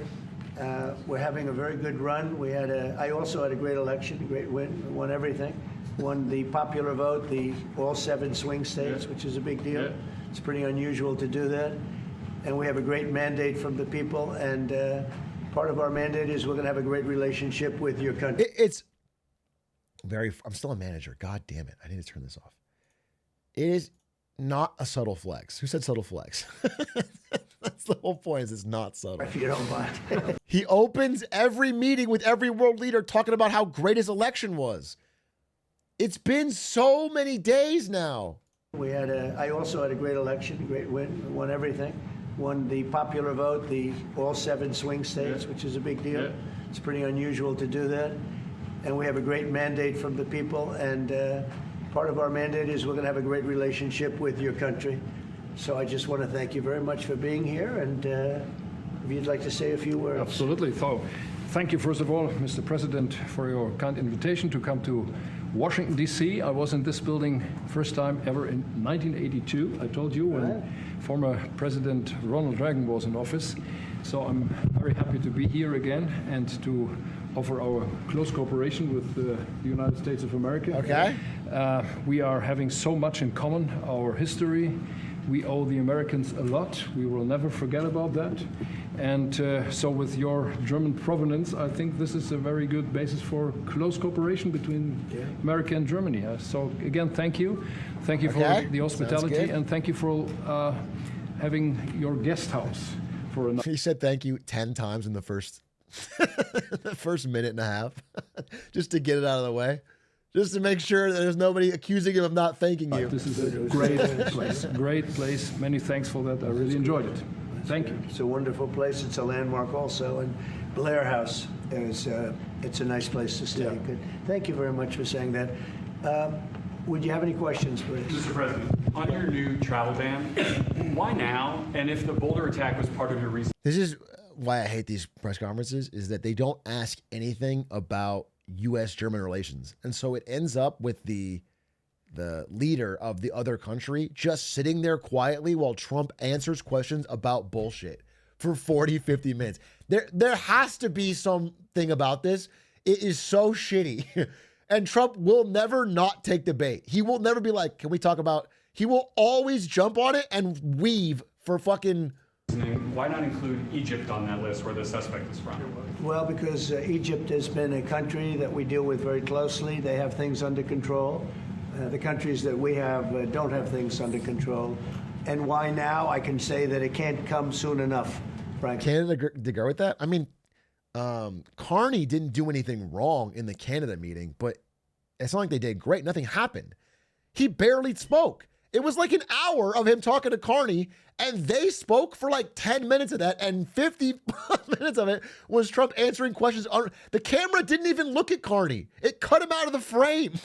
It was just a Trump press conference. We want to keep bad people out of our country. The Biden administration allowed some horrendous people, and we're getting them out one by one. Like right now. Not stopping until we get them out. We have thousands of murderers. I even hate to say this in front of the chancellor, because you have a little problem too with some of the people that were allowed into your country. It's not your fault.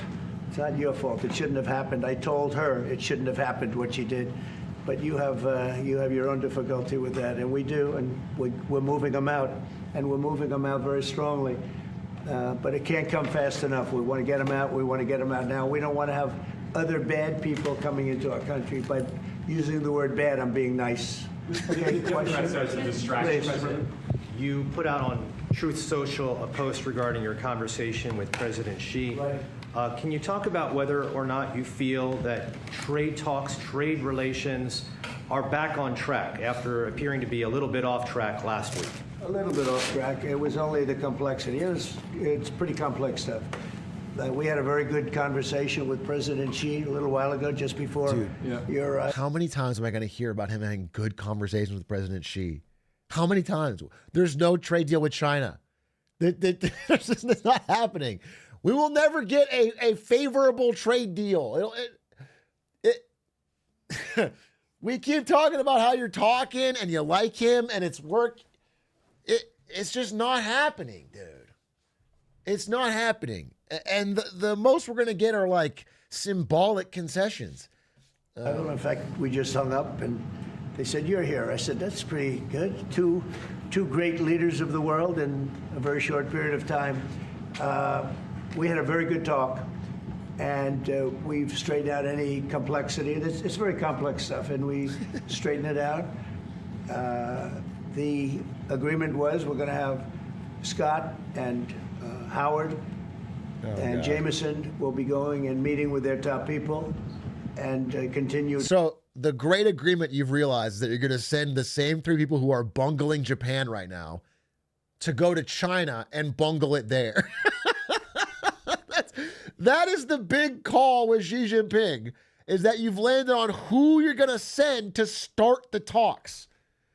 Who, by the way, cannot get a deal done with our closest ally, let alone our biggest geostrategic rival. Forward, but no, I think we have everything. I think we're in very good shape with China and the trade deal. We have a deal with China, as you know, but we were straightening out some of the points, having to do mostly with rare earth, magnets, and some other things. So those reduced trade tariff rates, they remain in effect? Yeah, we have the deal. I mean, we've had a deal. We announced the deal, and we'll be, I guess you could say, I wouldn't even say finalizing it up, Scott. I would say we have a deal, and we're going to just make sure that everybody understands what the deal is. Okay? We had a really good conversation. By the way, he invited me to China, and I invited him here. We both accepted.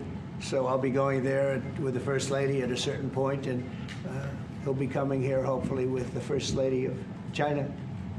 What do you expect from Germany? Did you talk about the Chinese students? Are you allowing them to come to the U.S.? You know, Chinese students are coming. No problem. No problem.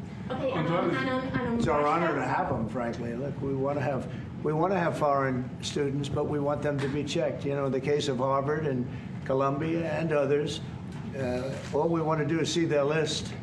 There's no problem with that.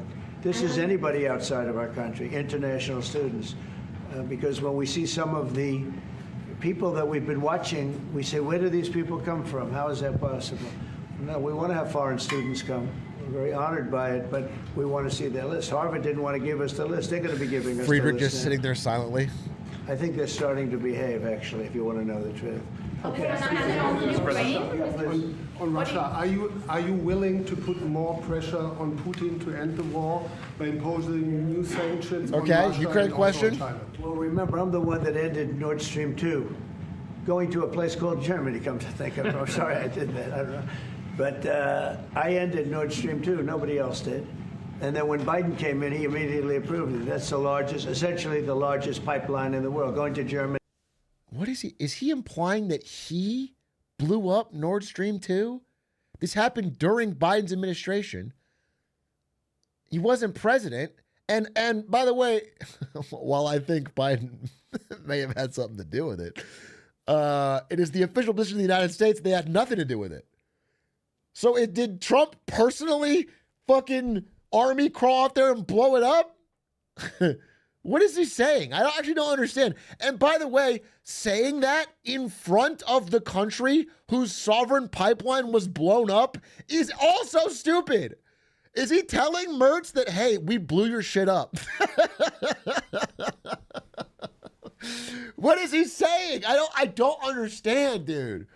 I don't understand.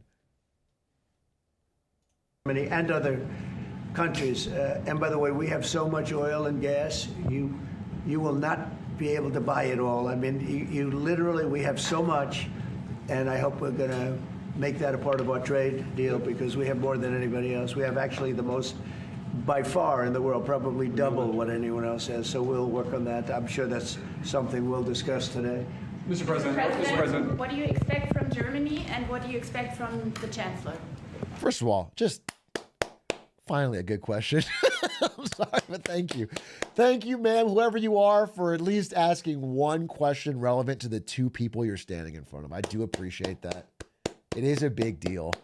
People can do it. It is relevant. Well, first of all, I'm glad to meet because I've been dealing with the Chancellor, and he's a very good man to deal with. He's difficult, I would say. Can I say that? It's a positive. Go ahead. You wouldn't want me to say you're easy, right? No. Yeah, he's a very great representative of Germany. I think all we want is just going to have a good relationship. Flirt. The rest would just sort of follow very easily. This dog gets around, dude. The second Elon's bed's cold. Now you're jumping in with someone else, dude. What the hell? No wonder Elon crashed out today. He saw this and got jealous. That's what it is. It's jilted lover. We'll have a good trade deal. I mean, I guess that will be mostly determined by the European Union, but you're a very big part of that, so you'll be involved. But we'll end up hopefully with a trade deal or we'll do something. You know, we'll do the tariffs. I mean, I'm okay with the tariffs, or we make a deal with the trade, and I guess that's what we're discussing now. Yeah. Mr. President. Back there, please. Go ahead. Mr. President? Okay. Is Germany doing enough on defense, Mr. President? Is Germany doing enough on defense? What? Defense spending. is Germany doing enough on defense? The Chancellor wants to... Is Germany doing enough? The Chancellor wants to spend 3.5. Well, I don't know. I mean, I haven't discussed it very much. I know that you're spending more money on defense now, and quite a bit more money, and that's a positive Definitely. thing. I'm not sure that General MacArthur would have said it's positive, you know. He wouldn't like it, but I sort of think it's good. You understand what I mean by that? Absolutely, I understand. He made a statement, never let Germany rearm. This is so fucking crazy because we make this joke on stream. Oh, Germany's remilitarizing. Whoa, watch out. That's always bad in history. And it's funny. And we get it. It's a meme. But for the president to make it in front of a sovereign nation who he has consistently asked to spend more on the military for a decade now, for 10 years, Trump has been screaming at Germany to spend more money on the military, and now they're doing it. To be like, oh, hey, whoa, hey, whoa. And I said, I always think about that when he says, sir, we're spending more money on defense. I say, oh, is that a good thing or a bad thing? I think it's a good thing. But, you know, at least to a certain point. There'll be a point when I'll say, please don't arm anymore if you don't mind. We'll be watching him. I'll get it. Mr. President. Biden, Mr. President. Yeah, Biden. You said Biden. Your predecessor dismissed Did she call him Biden? your auto pen investigation. He said he made all the decisions during his presidency. I'm curious your reaction to his dismissal. Well, look, the auto pen, I think, is the big scandal outside of the rigged election of 2020. I think the biggest scandal of the last many years is the auto pen. And who's using it? I happen to think I know, okay, because I'm here. And I'm not a big auto pen person, fortunately. I'm glad. I'm very glad. It's an easy way out. But it's a very bad thing, very dangerous. You know, I sign important documents. Usually when they put documents in front of you, they're important.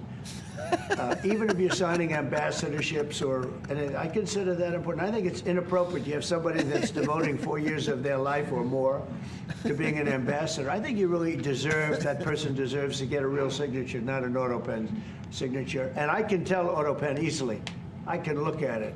Who cares? Like two little pinholes from pulling the paper, right? You always see the pinholes. Yeah.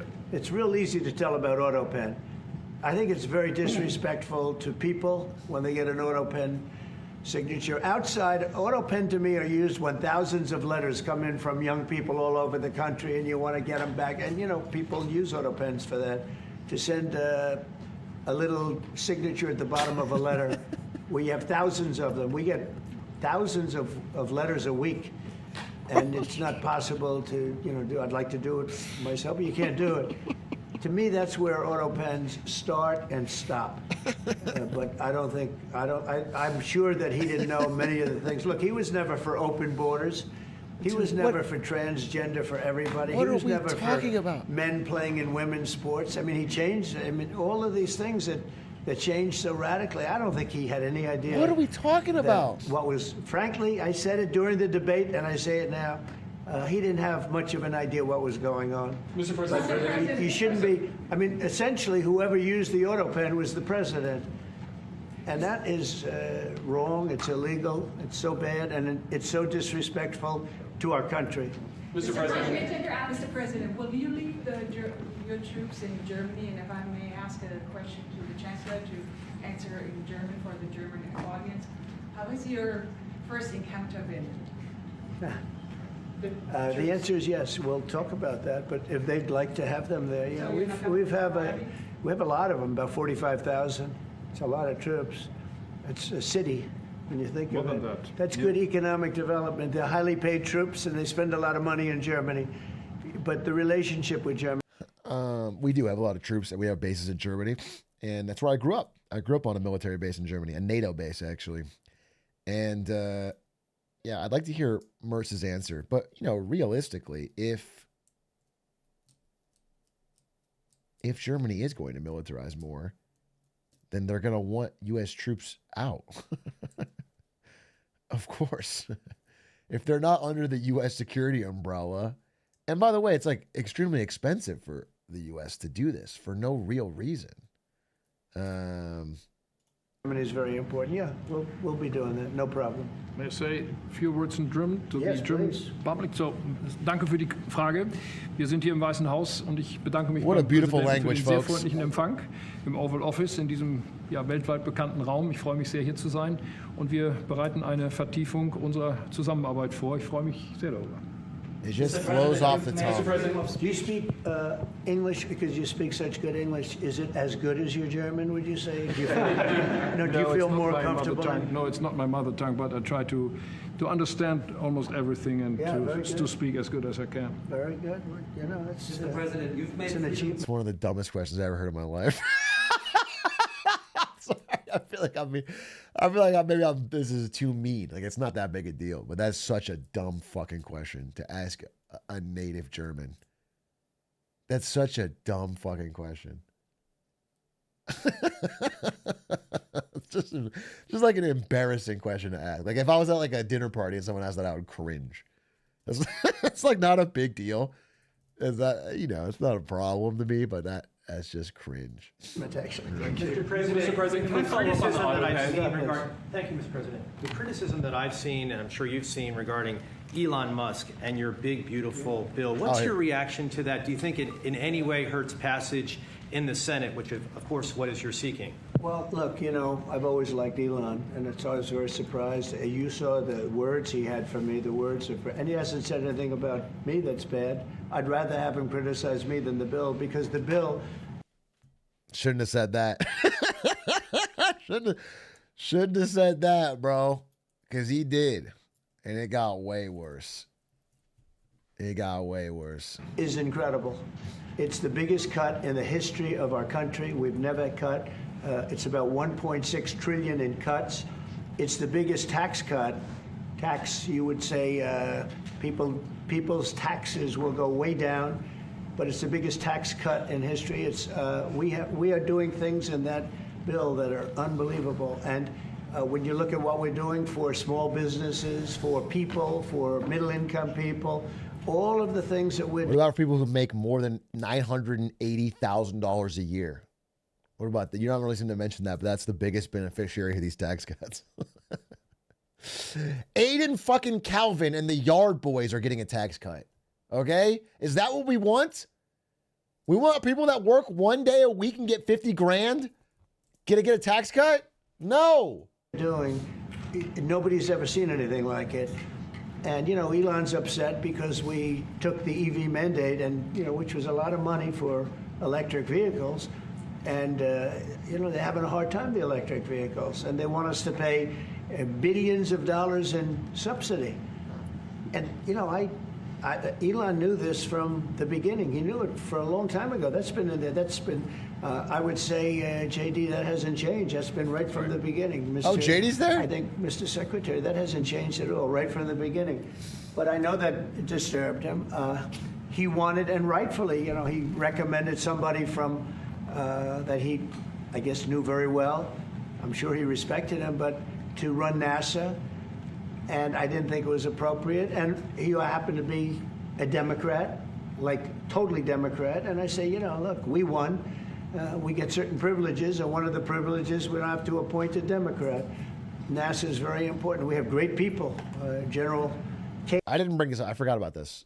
This is a point. I think this was another thing to push Elon over the edge, because he really didn't get, outside of all the cuts from Doge, which helped his businesses from being investigated, all the policy stuff he specifically recommended, he was little broed on. So he recommended Howard Lutnick as Treasury Secretary. He got little broed on that. They said no. He recommended this NASA guy. He got little broed on that. He said, hey, can you put the EV tax credits, keep them in? They said no. So when he asked things of Trump, Trump didn't do it. And I think when he left, that's why he said that first quote, which is like, you know, well, I'm not the administration, and they don't have to listen to me. And if they don't listen to me, then... Kane is going to be picking somebody with our, will be... Oh, yeah. He also wanted to stop the government from funding that Starship OpenAI program, $500 billion or whatever. They said no, little bro. Like, all the things he tried to actually do to, like... were all blocked. They were like, all right, thanks for getting us in, but we don't need you. Checking him out, seeing, but he wanted that person, a certain person, and we said no. And, you know, I can understand why he's upset. Remember, he was here for a long time.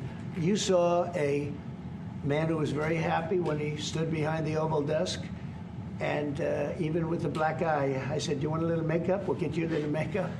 But he said, no, I don't think so, which is interesting. And very nice. He wants to be who he is, so you could make that statement too, I guess. Look, Elon and I had a great relationship. I don't know if we're well anymore. I was surprised because you were here. Everybody in this room practically was here as we had a wonderful send-off. He said wonderful things about me. You couldn't have nicer. Said the best things. He's worn the hat. Trump was right about everything.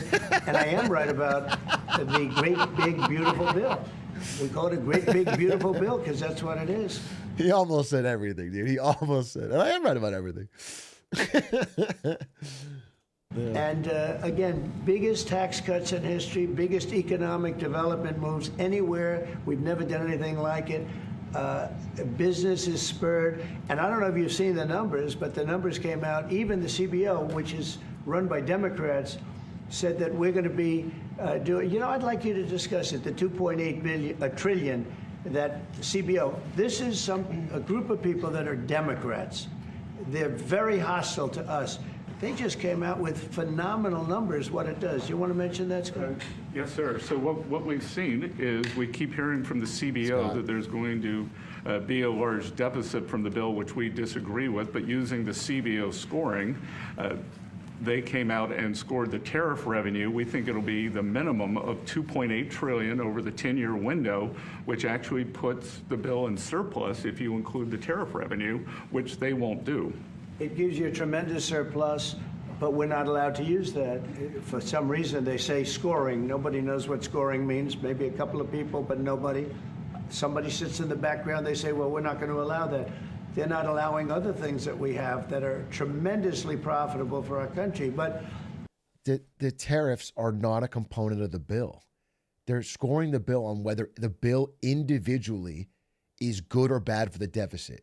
The bill spends more than it cuts. So individually, the bill is horrendous. Now, if you say separately, we're going to make a bunch of money from tariffs and make up that gap, maybe. I don't think so. So far, no. Fucking no. But, like, of course they're going to score the bill based on what's in the bill. Fuck, dude. Every conversation about this bill is so dishonest. It is just,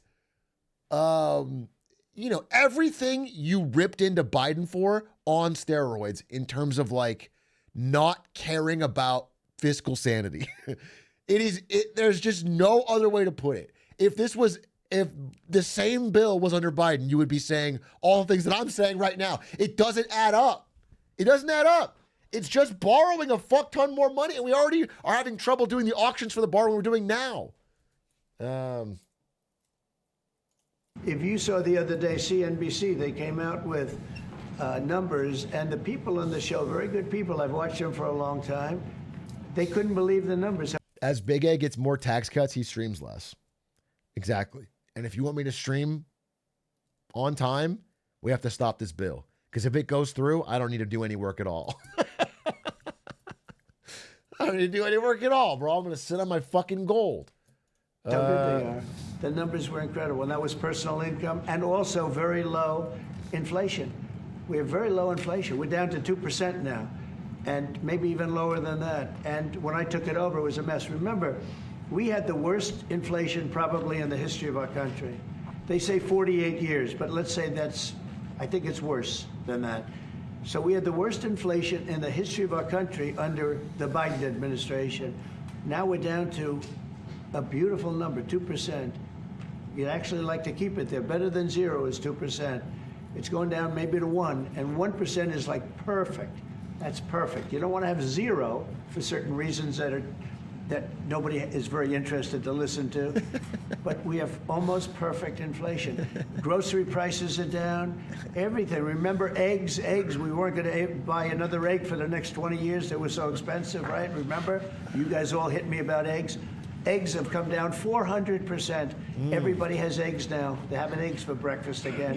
But if you look at gasoline, very important. I think always the most important because it's the energy is the biggest factor. That's what happened. He screwed up our energy policy, and everything went up because energy went up. But now energy is way down, and they have states where you're at $1.98 a gallon for gasoline. And so the costs have come way down. What do you think, Chancellor of Germany? And one of the things I ran on was that. I ran on the border. We have the best border in the history of our country, 99.99%. It was last week, 3 people came in, 2 of them for medical reasons. We let them in because one of them had a heart attack. I think it was a nice thing to do, and one of them had something else. So we've never I had very good numbers for 4 years. But we really topped it. And I want to thank Christie and Tom Homan. They've done a fantastic job. But nobody mentions that anymore. Remember, a few months ago, the border was... Someone described it as this, but it really is. These song and dance meetings, the other chair is the political cuck chair. They just make another world leader sit there and watch while Trump does his campaign rally speeches to reporters for an hour. It's not a conversation. They barely get to speak. I've seen a couple of these now. They don't get to talk. It's never about a total disaster. People were coming in by the hundreds of thousands of people a day, a week, a month. I mean, we had a month, 2 million people came in 1 month. The border was being overrun, and a lot of bad people, criminals, murderers, drug dealers. We had some of the worst people in the world coming in from all over. Can you imagine? I was trying to imagine, like, if Donald Trump goes to China to meet with Xi Jinping and they have a press conference. And Trump is sitting there in a chair silently while Xi Jinping answers questions from reporters in Chinese for an hour and a half. Just talking shit, man, and talking about, you know, saying things about how shit America is or whatever. And just like what I just taught, it's like, can you imagine? Can you imagine how it's so obvious from that POV how insane, disrespectful it is, and how that's not the point of what this should be? And we're just doing it week in, week out to our allies. It's fucking crazy. It's fucking crazy. It's totally closed. And you know what? People are coming into our country, but they're coming in legally. So we've done a great job. Elon knew that. Elon endorsed me very strongly. He actually went up and campaigned for me. I think I would have won. Susie would say I would have won Pennsylvania easily anyway, even if the governor ran, the real governor, not the governor from Minnesota, he's a sick puppy, that guy. That poor guy, I feel sorry for him. But they made a bad choice with him. But if you pick Shapiro or anybody else, I spoke to him recently about his house being set on fire, which was terrible. But if they picked him, I would have won Pennsylvania. I won it by a lot. But I'm very disappointed because Elon knew the inner workings of this bill better than almost anybody sitting here, better than you people. We already watched he knew this, everything about it. He had no problem with it. All of a sudden, he had a problem. And he only developed the problem when he found out that we're going to have to cut the EV mandate, because that's billions and billions of dollars. And it really is unfair. We want to have cars of all types. Electric, we want to have electric, but we want to have a gasoline, combustion. We want to have different. We want to have hybrids. We want to have we want to be able to sell everything. And when that was cut, and Congress wanted to cut it, he became a little bit different. And I can understand that. But a little bit different. He knew every aspect of this bill. He knew it better than almost He's about anybody. to call you a pedophile in T-minus 1 hour. Until right after he left. And if you saw the statements he made about me, which I'm sure you can get very easily, it's very fresh on tape, he said the most beautiful things about me. And he hasn't said bad about me personally, but I'm sure that'll be next. But I'm very disappointed in Elon. I've helped Elon a lot. Mr. President, I just want to clarify, did he raise any of these concerns with you privately before he raised them publicly? And this is the guy you put in charge of cutting spending. Bro, I just paused. Sorry. Did the Pacers have an insane last-second comeback here and win by 1 point on the Thunder? Holy fucking shit. I got to watch this fucking highlights. God damn. God damn. We got ourselves a good finals. Holy. This is me as Trump during a press conference with another world leader. If I ever become president, that's the first thing I'm doing. Hey, I'm sorry, the Pacers just won? Can we talk about that? No, shut up, Xi Jinping, son. Should people not take him seriously about spending now? Are you saying this is all sour grapes? No, he worked hard and he did a good job. And I'll be honest, I think he misses the place. I think he got out there and all of a sudden he wasn't in this beautiful. He got Trump Oval derangement Office, and syndrome. He's got nice offices too, but there's something about this one. I was telling the chancellor, this is where it is. People come in here, even from Germany. They come in and they walk into the Oval Office, and it's just a special place. It's World War I. Dude, what does Mertz say there? Does he go, yeah, Germany, right? Is that what he says? As people come in here, even from Germany, they come in and they walk into the Oval Office. Is that what he says? So funny. He's just like nodding along, even from Germany, right? He's just like, yeah, keep talking, Grandpa. It's just a special place. It's World War I, it started and it ended here, and World War II. And, amen, brother. So many other things, everything big. I think what he's trying to say is that Woodrow Wilson ordered the hit. that started World War One on Franz Ferdinand. I think we've all known that. I think we've all internalized that. And that's how it started. And I'm glad we know about that now. Comes right from this beautiful space. It's now much more beautiful than it was 6 months ago. A lot of good things are happening in this room. And I'll tell you, he's not the first. People leave my administration and they love us. And then at some point they miss it so badly, and some of them embrace it and some of them actually become hostile. I don't know what it is. It's sort of Trump derangement syndrome, I guess they call it, but we have it with others too. It's so funny to imply that the reason that every one of your cabinet from your first administration and everyone who's left in the second administration ends up bad-mouthing it is because they miss it so bad. That is funny. That is funny. I mean, it must be true. They must all miss it so bad. They leave and they wake up in the morning and the glamour's gone. The whole world is different and they become hostile.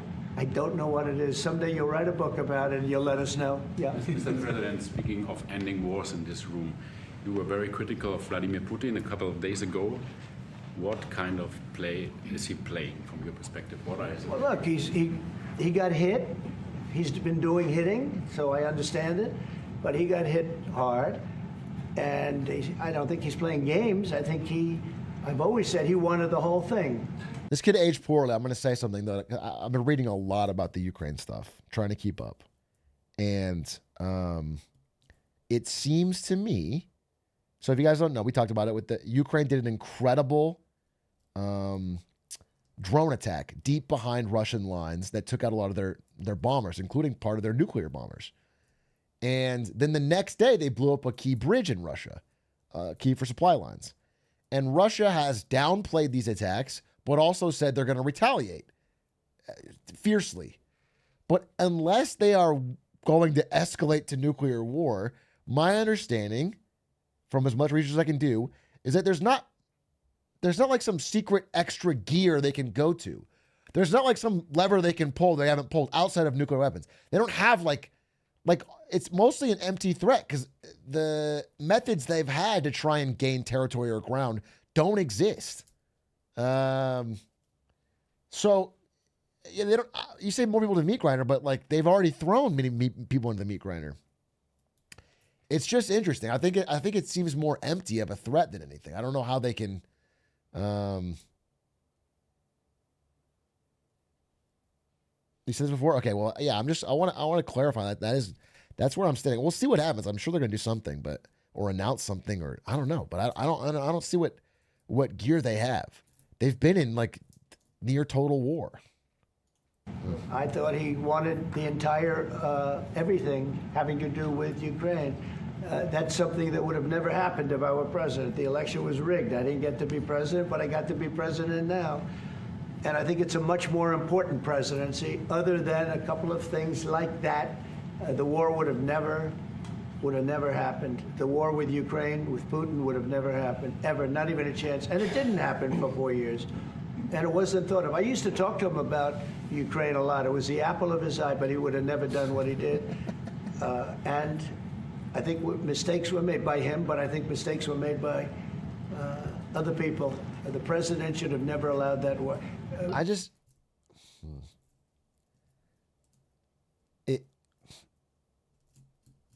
I know it's only been 130 days, 120 days. How many days has it been since this fucking presidency?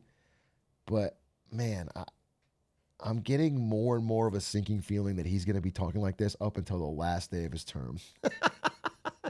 He's going to be talking about what would have happened, woulda, coulda, shoulda, and how this never would have happened if I had just been. And it, that's something you can say during an election. It got a little old during the election, but he could say it. And if you want to say it at the beginning of your term to be like, hey, listen, I'm inheriting a big problem. But it's becoming more and more obvious he's just not going to stop. He's not going to stop saying this fucking until the very last day. He's going to keep saying, well, yeah, I couldn't solve this problem, but I never would have had it under Biden. Biden should have never allowed that war to happen. If you had the right guy in here, that war would have never happened. Israel would have never happened with Hamas. That would have never happened. The attack on Israel would have never happened because Iran was broke. They had no money. They had no money to give to Hamas or Hezbollah or anybody else. And all of that would have never happened. Inflation wouldn't have happened. It was caused mostly by energy. And the Biden administration messed up my great energy policy. We were down into the 190. The switch, too, would be $50 if Biden had been president. I know it's happening right now, but your girlfriend wouldn't have broken up with you. You would still be together. That the baddie you let slip through your fingers, she would still be here if Biden hadn't been, if Joe Biden hadn't been in the office. Okay? Luka and LeBron would be in the finals right now.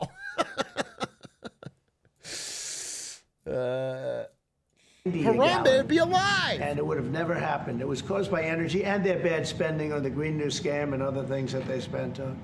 But all of those things would have never happened. But maybe most importantly, the war, Chancellor, with Russia would never have happened with Ukraine. It was something that would have, you know, I dealt with Putin a lot. There was no chance, zero. And, you know, a lot of people say, how do you know? His face, dude. The challenge, the strain he is under. How do I get what I want out of this meeting without... He's almost fallen asleep, bro. He hasn't spoken in fucking 30 minutes. For 4 years, it didn't happen. There was never a chance of it happening. And he understood the consequences. Now, it's a shame. I mean, when you see all of those people, they came out with a report today that millions of people have died, much more than people thought. And I've been saying that for a long time. The amount of death in that war is far greater than the news has been reporting, or than, frankly, that either side has been reporting. It's a very sad thing. And I can tell you, just speaking for the Chancellor, because we speak about it, he feels the same way. He wants to see it ended. Would you like to say something? Absolutely. And I'm here, Mr. President, to talk with you later on how we could contribute to that goal. And we all are looking for measures and for instruments to bring this terrible war to an end. And may I remind you that we are having June 6th tomorrow. This is D-Day anniversary, when the Americans once ended a war in Europe. And I think this is in your hand in specific, in ours. That was not a pleasant day for you? No, that was not a pleasant... This was not a great in day. the long run, Mr. President, this...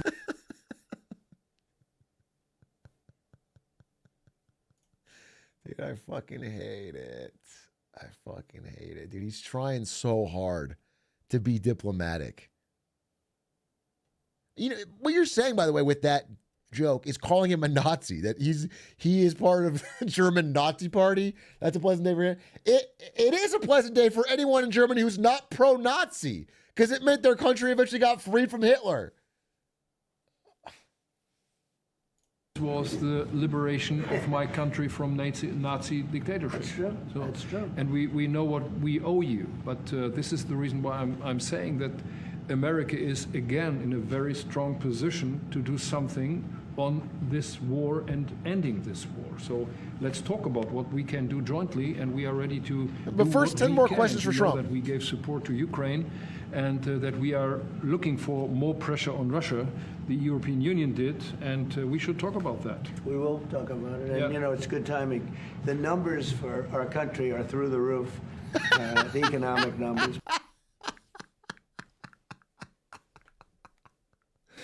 Just ignores what he says. Just Mertz finally gets to talk for more than one sentence. Trump cracks a joke in the middle, gets shut down, and then ignores it. Then just moves on. And then you talk about how great our numbers are. It's because of the election and because of tariffs and other things, a lot of things. But we've had some of the best numbers we've ever had. They were reported yesterday, the day before, and even today. Country's doing really well. I think that one of the things you'd be most interested in is that 6 months ago, we were having a hard time getting anybody to join our military. I mean, they just couldn't do it. The numbers were record low. We couldn't get people to join the military. It wasn't me. This was before I got there, the past administration. But 6 months ago, a year ago, the numbers were record low. You couldn't get them to join. That included the police. And you couldn't get them to join. Now, we just hit the highest number in the history of our country, we think, but very close. I don't know if this is true or not, but if so, that is like the biggest recession indicator I've ever heard. People don't join the military en masse unless they are fucking out of options. That's like what they did in 2009, dude.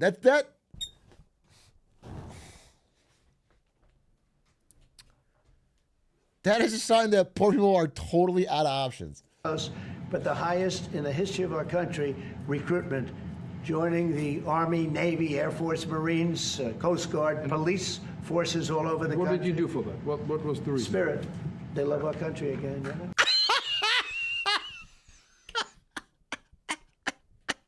That's so fucking funny.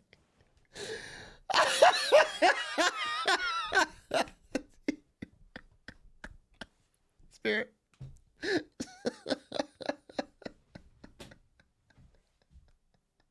Counter that, Mertz. You dipshit. Spirit. Aura. You ever heard of it? It was just aura. Dude, that's a funny fucking... Forces all over the country. What did you do for that? What was the reason? Spirit. They love our country again, you know? You're going to do the same thing. Spirit. We have great spirit is back in our country, and it's very simple. You know, it was only, Susie, 6 months ago, right, that you got reports, you're the one that released them, that you couldn't get anybody to join the military, and now we're stocked. Every service now is packed, and we have waiting lists of people trying to get in, as good as we've ever had in the history of our country. So that's an honor. That's a great honor. Mr. President, on the war. You've asked. You've had enough. Go ahead, please. Mr. President, so would you consider to put more sanctions on Russia? Because this discussion is going on now for weeks and months, and you tweeted about it once, but then nothing happens. So yeah, when I see the moment when we're not going to make a deal, when this thing won't stop, is there a deadline? if that moment, yeah, it's in my brain, the deadline. When I see the moment where it's not going to stop, and I'm sure you're going to do the same thing, will be very, very, very tough. And it could be on both countries, to be honest. You know, it takes two to tango. But we're going to be very... Sorry, what? You're going to sanction Ukraine for not ending... It takes one to tango in this particular war. It takes one. Russia could stop this war. Ukraine cannot.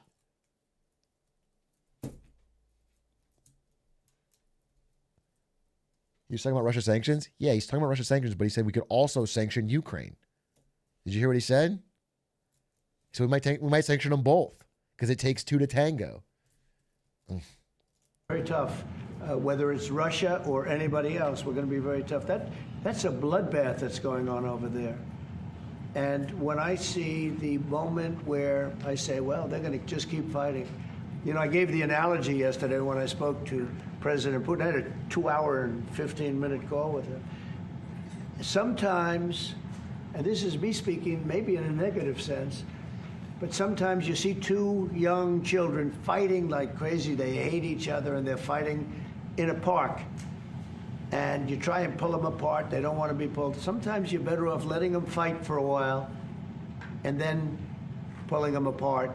And I gave that analogy to Putin yesterday. I said, President, maybe you're going to have to keep fighting and suffering a lot because both sides are suffering before you pull them apart, before they're able to be pulled apart. But it's a pretty known analogy. You have two kids, they fight. Sometimes you let them fight for a little while. You see it in hockey. You see it in sports. The referees let them go for a couple of seconds. I don't even know how to approach that. That's a crazy thing. That's a crazy thing for a sitting U.S. president to say about a war.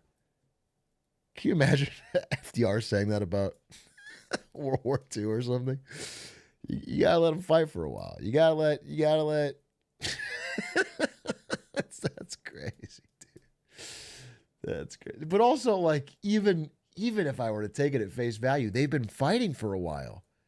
Do you think the Ukraine war it's been a couple of seconds? They've been fighting.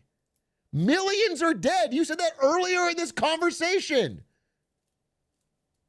I don't know. Let him go for a little while before you pull him apart. And maybe, and I said it, and maybe that's a negative because we're saying go, but a lot of bad blood. There's some bad blood between the two. I have to deal with it, and the chancellor has to deal with it. It's incredible. The level of, there's a great hatred between those two men, but between the warring parties. Great hatred. They're killing each other. That's why. They're killing each other. It's called war. There's no immediate peace. There will be no. Well, I can't. I'd love to have immediate if I could. If I could, but we don't have immediate. You know, it's like I'd love to have that. I'd like it to start. Right now, we would leave a room if we knew the war could end. We'd say, forget about you guys. Forget about trade. Right? Yeah. We'd say, let's go settle it. There's some additional fighting that's going to go on. You know, he attacked, and they attacked pretty harshly. They went deep into Russia, and he actually told me. I mean, I made it very clear. He said we have no choice but to attack based on that, and it's probably not going to be pretty. I don't like it. I said, don't do it. You shouldn't do it. You should stop it. But again, there's a lot of hatred, and you know, I'm very proud of the fact that with India and Pakistan, I was able to stop that. And those are nuclear powers. And that was getting close to being out of hand. And I spoke to some very talented people on both sides, very good people on both sides. And I said, you know, we're dealing with you on trade, Pakistan and India right now. I said, we're not going to deal with you on trade if you're going to go shooting each other and whipping out nuclear weapons that maybe even affect us. Because, you know, that nuclear dust blows across oceans very quickly. It affects us. And I said, if you're going to do that, we're not going to do any trade deals. And you know what? I got that war stopped. Now, I hope we don't go back and we find out that they started, but I don't think they will. They were both good. They were well represented. I want to congratulate both countries because, as you know, the leader of India, who's a great guy, was here a few weeks ago. We had some great talks. We're doing a trade deal. And Pakistan, likewise, they're very... You've been talking about trade deals. Some people won't like when I say that, but, you know, it is what it is. And they stopped that war. Now, am I going to get credit? I'll never get credit for anything. They don't give me credit for anything. But nobody else could have done it. I stopped it. I was very proud of that. I wish we could do the same thing with Ukraine and Russia. And at some point, it'll happen. I believe that. And if it doesn't happen, or I see somebody's out of line, if Russia's out of line, you'll be amazed how tough. Remember this. They are out of line. They're out of line right now. I'm not friends with anybody. I'm friends with you. I'm not friends with anybody.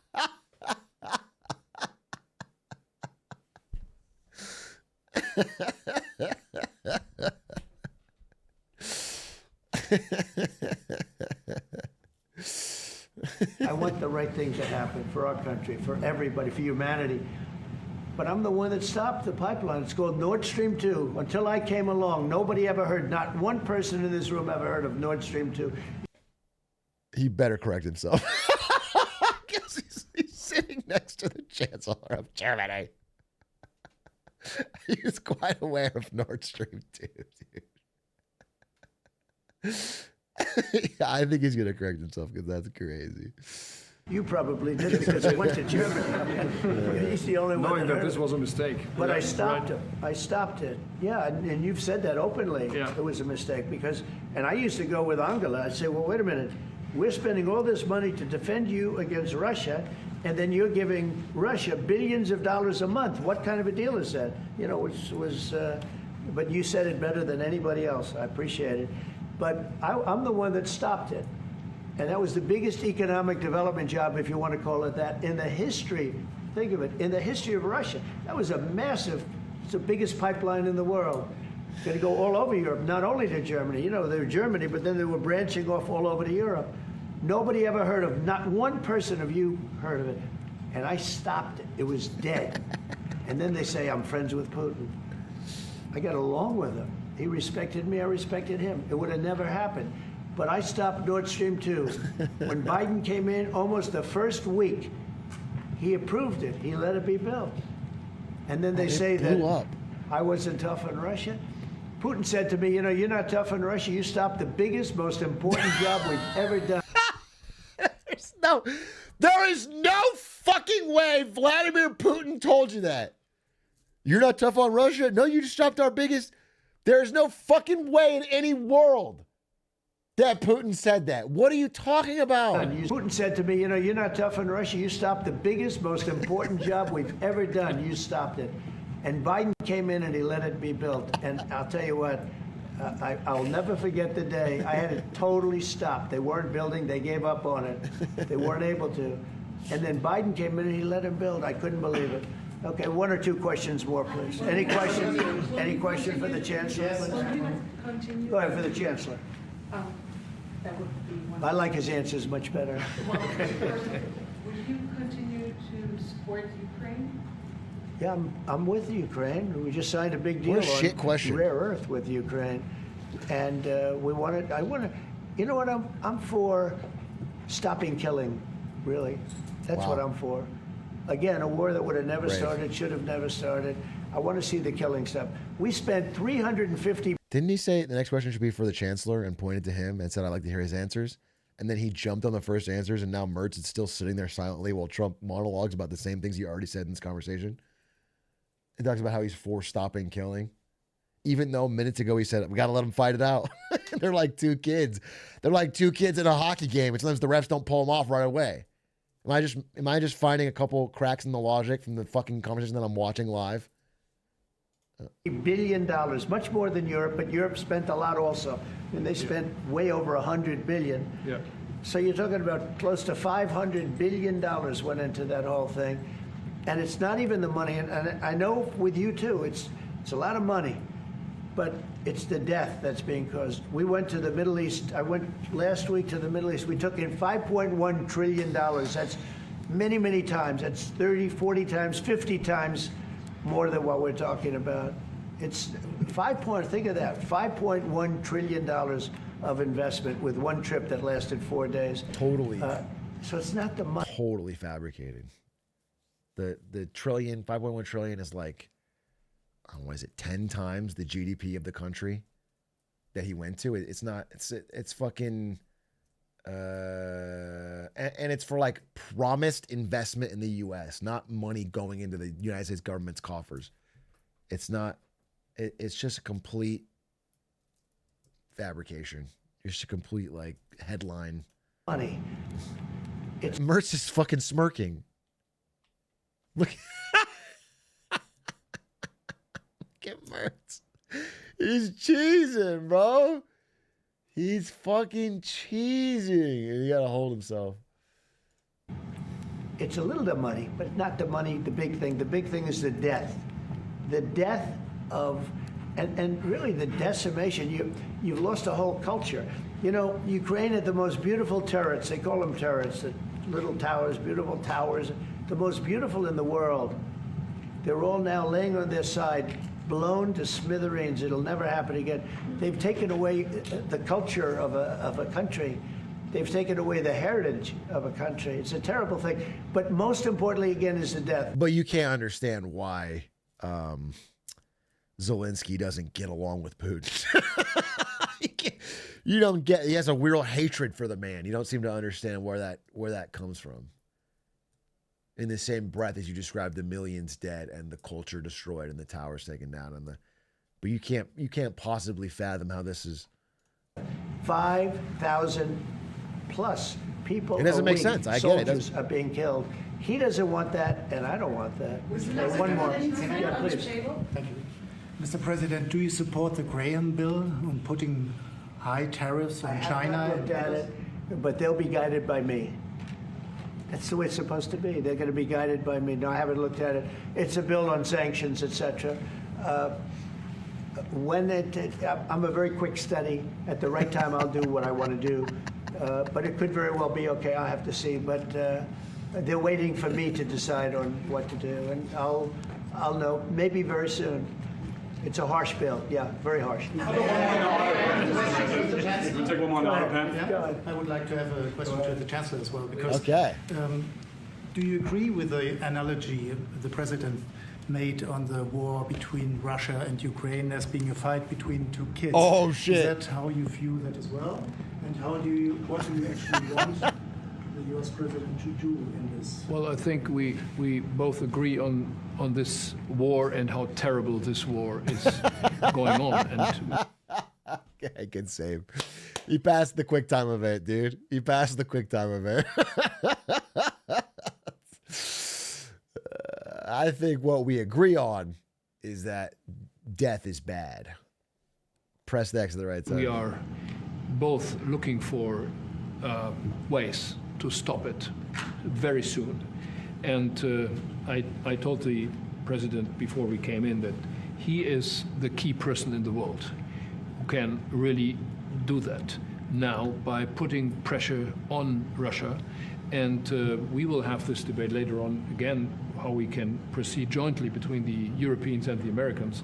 And I think we are having the duty to do something on that now to stop it after 3.5 years, which is really terrible. Look at the kids, the kids which were kidnapped from Ukraine to Russia. This is all terrible. And so we are talking about instruments, measures, what we can do. And my personal view is clear on that. We are on the side of Ukraine, and we are trying to get them stronger and stronger just to make Putin stop this war. And this is our approach. We get satellite pictures of the war field, and you don't even like to look at them, right? It's terrible. So it's really bodies, arms, heads. Yeah, it's fine. Why would you like to look at them? Of course. Legs all over the place. You've never seen anything like it. It's so ridiculous. And this is only by Russian weapons against Ukraine. This had never happened with Ukraine weapons against Russia. Never. Ukraine is only targeting military targets, not civilians, not private, not energy infrastructure. So this is the difference, and that's the reason why we are trying to do more on Russia, how to stop this war. Well, in this case, I'm talking about the battlefield, the soldiers on soldiers. But you could also say that, too, with the cities. The cities are being hit also. So it's a terrible, terrible thing. Somebody said autopen. Did I hear the word autopen? I'm just curious. Because I think it's the biggest scandal.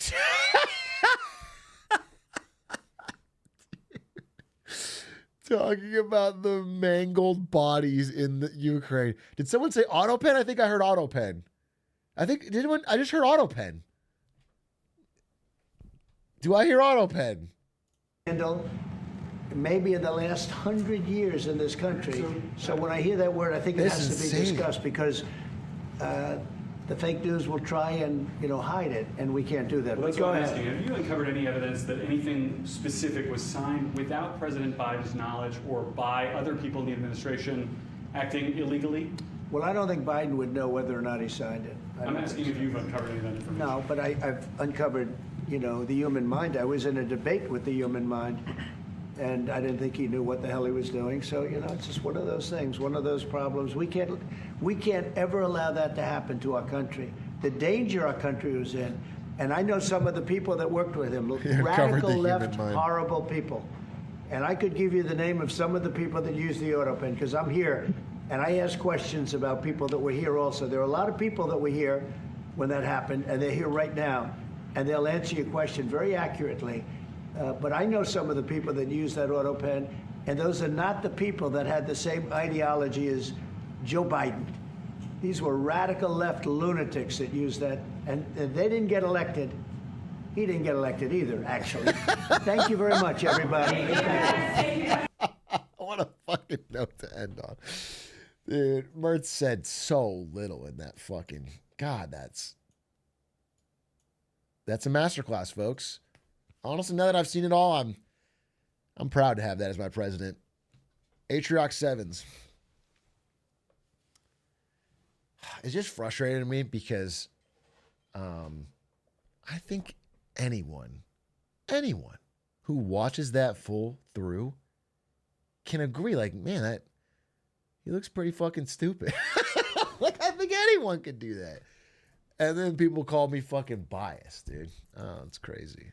I think that's crazy. I think it's crazy. I think anyone could watch that and be like, you know, it's not about whether you agree with different values or principles or something. Or you're like, you know, it needs to be more important that we get a handle on immigration or whatever. You can't. I'm just talking about watching that video and being like, is this guy one of the smart people you've heard talk in your life or one of the dumb ones? Do you know what I'm saying? Like, you can watch a fucking talk right now from somebody more intelligent and be like, this guy's clearly in charge of what they're saying. Or you can watch it. It's not, I don't know. It's not like it's a fucking hidden. It's right in front of our face. But I don't think anyone actually watches those full videos. I think they only watch a few out of context clips. Anywho, chat, that might be it for me today, actually. Actually, I might play a little Age of Empires. Low key, I might play some Age of Empires. I don't know if I have anything else. Oh, is there a really great... Actually, I don't even really want to do a react. I think I legitimately want to just play some Age of Empires. We got a great clip today. I put in a really hard day's work of 2.5 hours. And plus the setup time.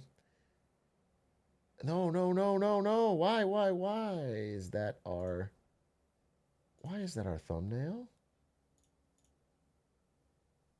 Stop and set. Stop and set, dude. Stop and set.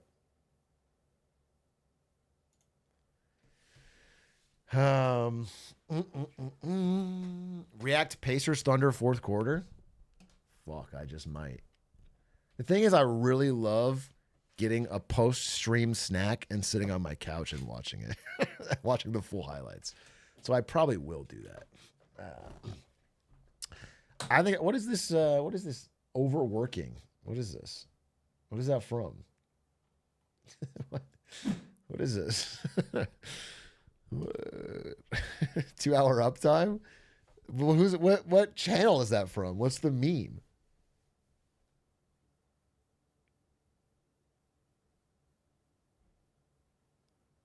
Connor? Forsen? Means you're overworking. Listen, if a streamer streams for more than 2 hours, they're overworking. Yeah, they've worked too hard. By the way, while you're here, if you're interested, we're releasing this. I told them I didn't want to release it, and then I've been wearing it around, and it fucks. This is nice. I like this a lot. We're releasing this week, maybe, in 4 days.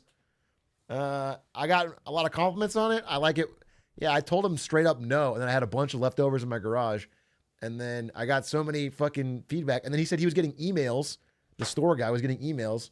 He got like 30 emails the one day I wrote. So I guess I thought Zoomers wouldn't like this part, but actually people, I guess it's more stylish or whatever. So, yeah, we're doing it. You can check out this Lehman Brothers merch. It actually kind of rules. It's coming out on the 9th. I need to say that. I guess I don't know shit about fucking fashion. Will the Merkel competition be a clip as well? Yeah, I mean it might be the Merkel. No, it's not Merkel, dude. It's Mertz. It might be the Mertz clip tomorrow, and then the main channel will get the Elon stuff as the greatest crash out in history. Is what I'm thinking. I should probably say that to my team right now, actually.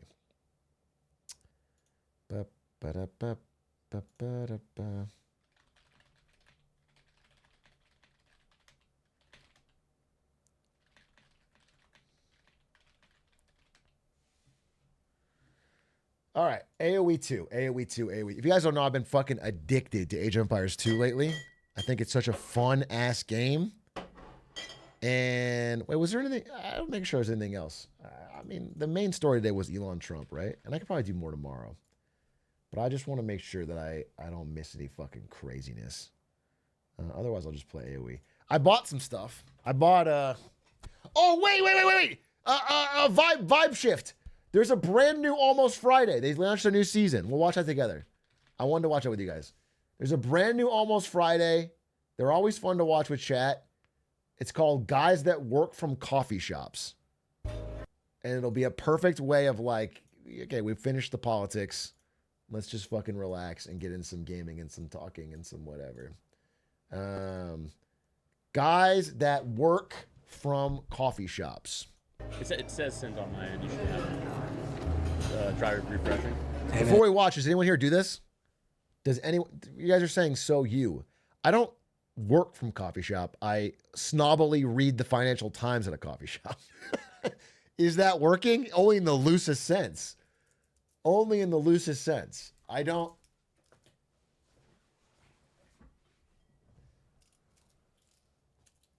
Do you consider reading work? I do when I expense that breakfast on my taxes. Because it's a business breakfast where I'm preparing for stream. Yes, I do consider it work. It says sent on my end. You should have try refreshing. Hey man, hey, you mind keeping it down a little bit? Just trying to work my novel. You guys mind keeping it down? Trying to write a novel. Ah, God damn it. It's gone. Come on. What was it? No, I got it. Oh God, this coffee's making me fart. Hey, if the coffee's making me fart, do I still have to pay for it? Oh God. It's not me. No, I got it. This is not me in any way. Oh, no. Oh. Wait 1 second.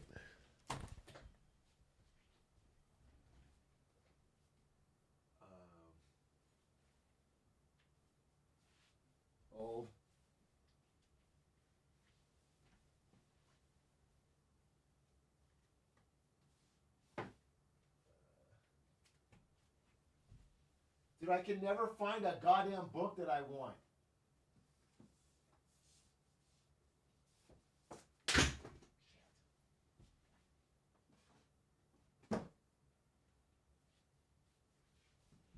Where?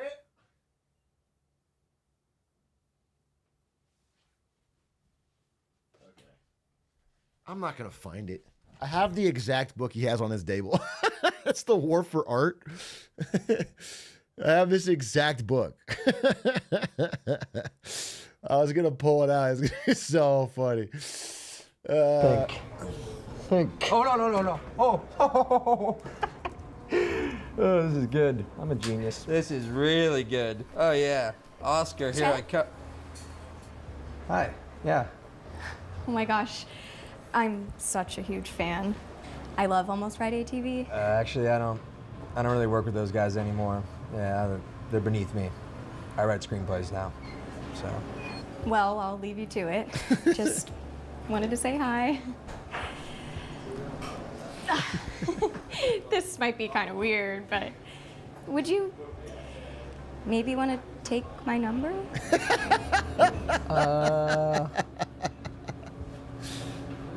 Sure, yeah, okay. Wait a second. How old are you? Old enough. Here, take my number. It's just surreal. It happens all the time. Sorry. Just give me a second. Ridiculous, guys. I'm not doing this. Just take it.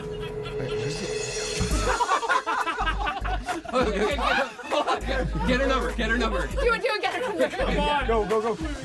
When you say old enough, what exactly does that mean? It means I won't tell. Come on, give me your phone. Do it. Come on, pussy. Okay, there you go. Just. Okay, wait. Now fart when she hands it back. So, when are you free? Oh, I'll text you. I'll let you know. Why don't you come over to mine? My parents aren't home. That's a good idea. Do you have a pool? Do you have a pool? I have a hot tub. Sounds steamy. That sounds steamy. So, is that a yes? Hey there, come on in. Is he gonna be like Hey. Ask her when her parents will be home. When your parents get home. Oh. Probably not for a while. Okay, fart. Fart.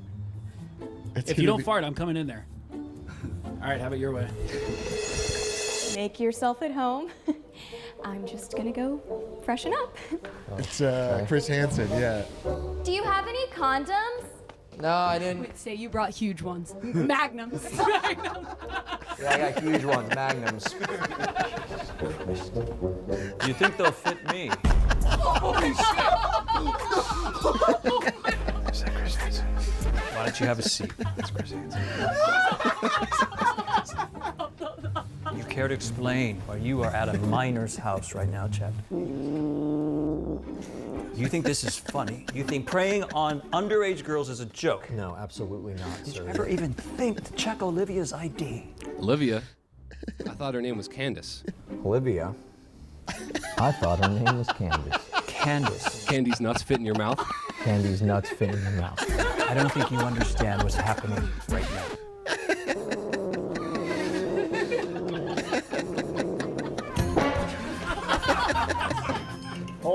Hold it. Easy does it, okay? We're just gonna take a beat. Hey. Yell chicken jockey. Yeah, Yell chicken jockey. Chicken jockey! Yeah, fuck, man! You got the right to remain silent. When did you start liking underage girls? I'm not talking without my lawyer. I don't want to talk without my lawyer. Can we bring the lawyers in, please?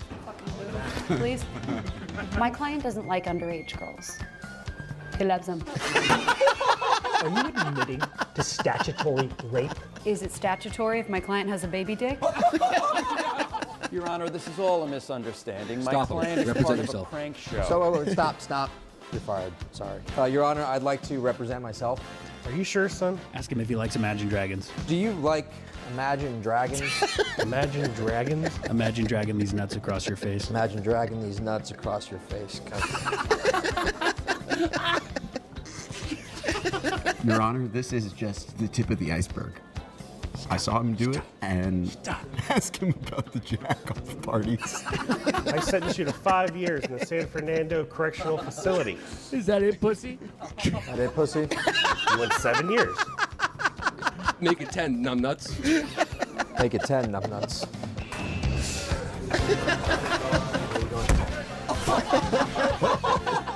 What's up, guys? Join a gang. Hey, what? Join the Latin Kings. The Latin? How am I gonna do that? Take out the Aryan Kingpin. No, he's like twice my size. This is how you prove yourself. Start swinging, Ted! Start swinging!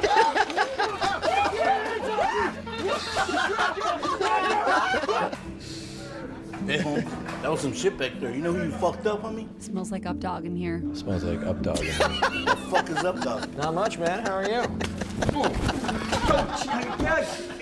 Guard! You got a fucking... Hold your fucking ground. Fucking do it! Fucking kill me! Work for me now, is it?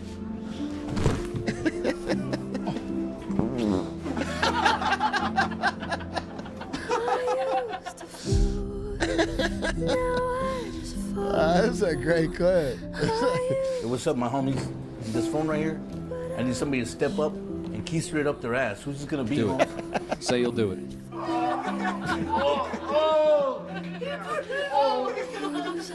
What happened to my boy? My sweet baby boy? He's dead. He's dead. Go home. 18. 19. 20. Qué bueno.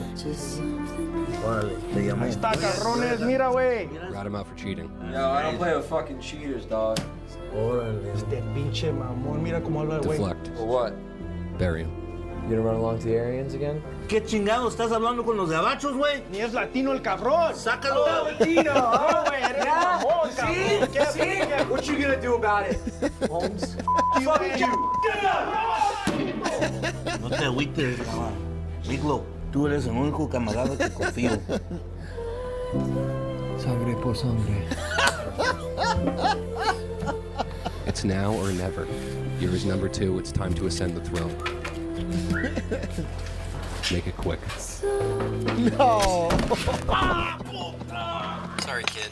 have you dead to rights. You're gonna be transferred to death row with a date for execution. Asked to be executed by firing squad. I'll take the firing squad, Greg. Firing squad? Are you serious? Firing squad! Firing squad! Firing squad! Firing squad! My son, repent, and you will not die in vain. Don't do it. Guys, come on, please. No. If you repent, you lose the challenge. I can't go to hell. Chet, I swear to God, if you repent right now, I swear to God you'll lose the Liam, challenge. Chet. Don't do it. Don't repent. Chet. Liam, I swear you're going to hell. Listen to me. Do not f***ing no. Don't do it. I can't. Father, I repent. God damn it. God f***ing damn it. My sins. Dear Lord, I come to you today in sorrow for my sins. I ask for mercy and forgiveness. And I ask for mercy and forgiveness. And may you have mercy on those who suffer from And may you have mercy on those who suffer from pride, envy, ligma. Wait, ligma? Ligma balls.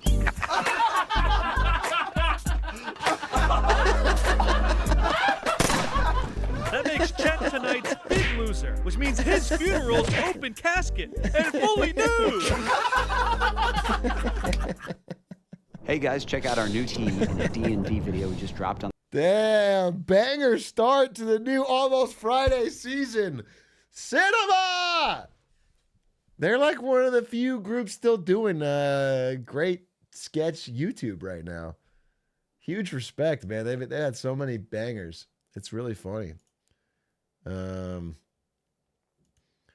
I don't know. Listen, I know they're doing great, but their views aren't as big as I think they should be. Do you know what I'm saying? Like, I'm looking at, I feel like in an earlier YouTube, this shit would all be like 1 million plus easy. It's really underrated. I don't get it.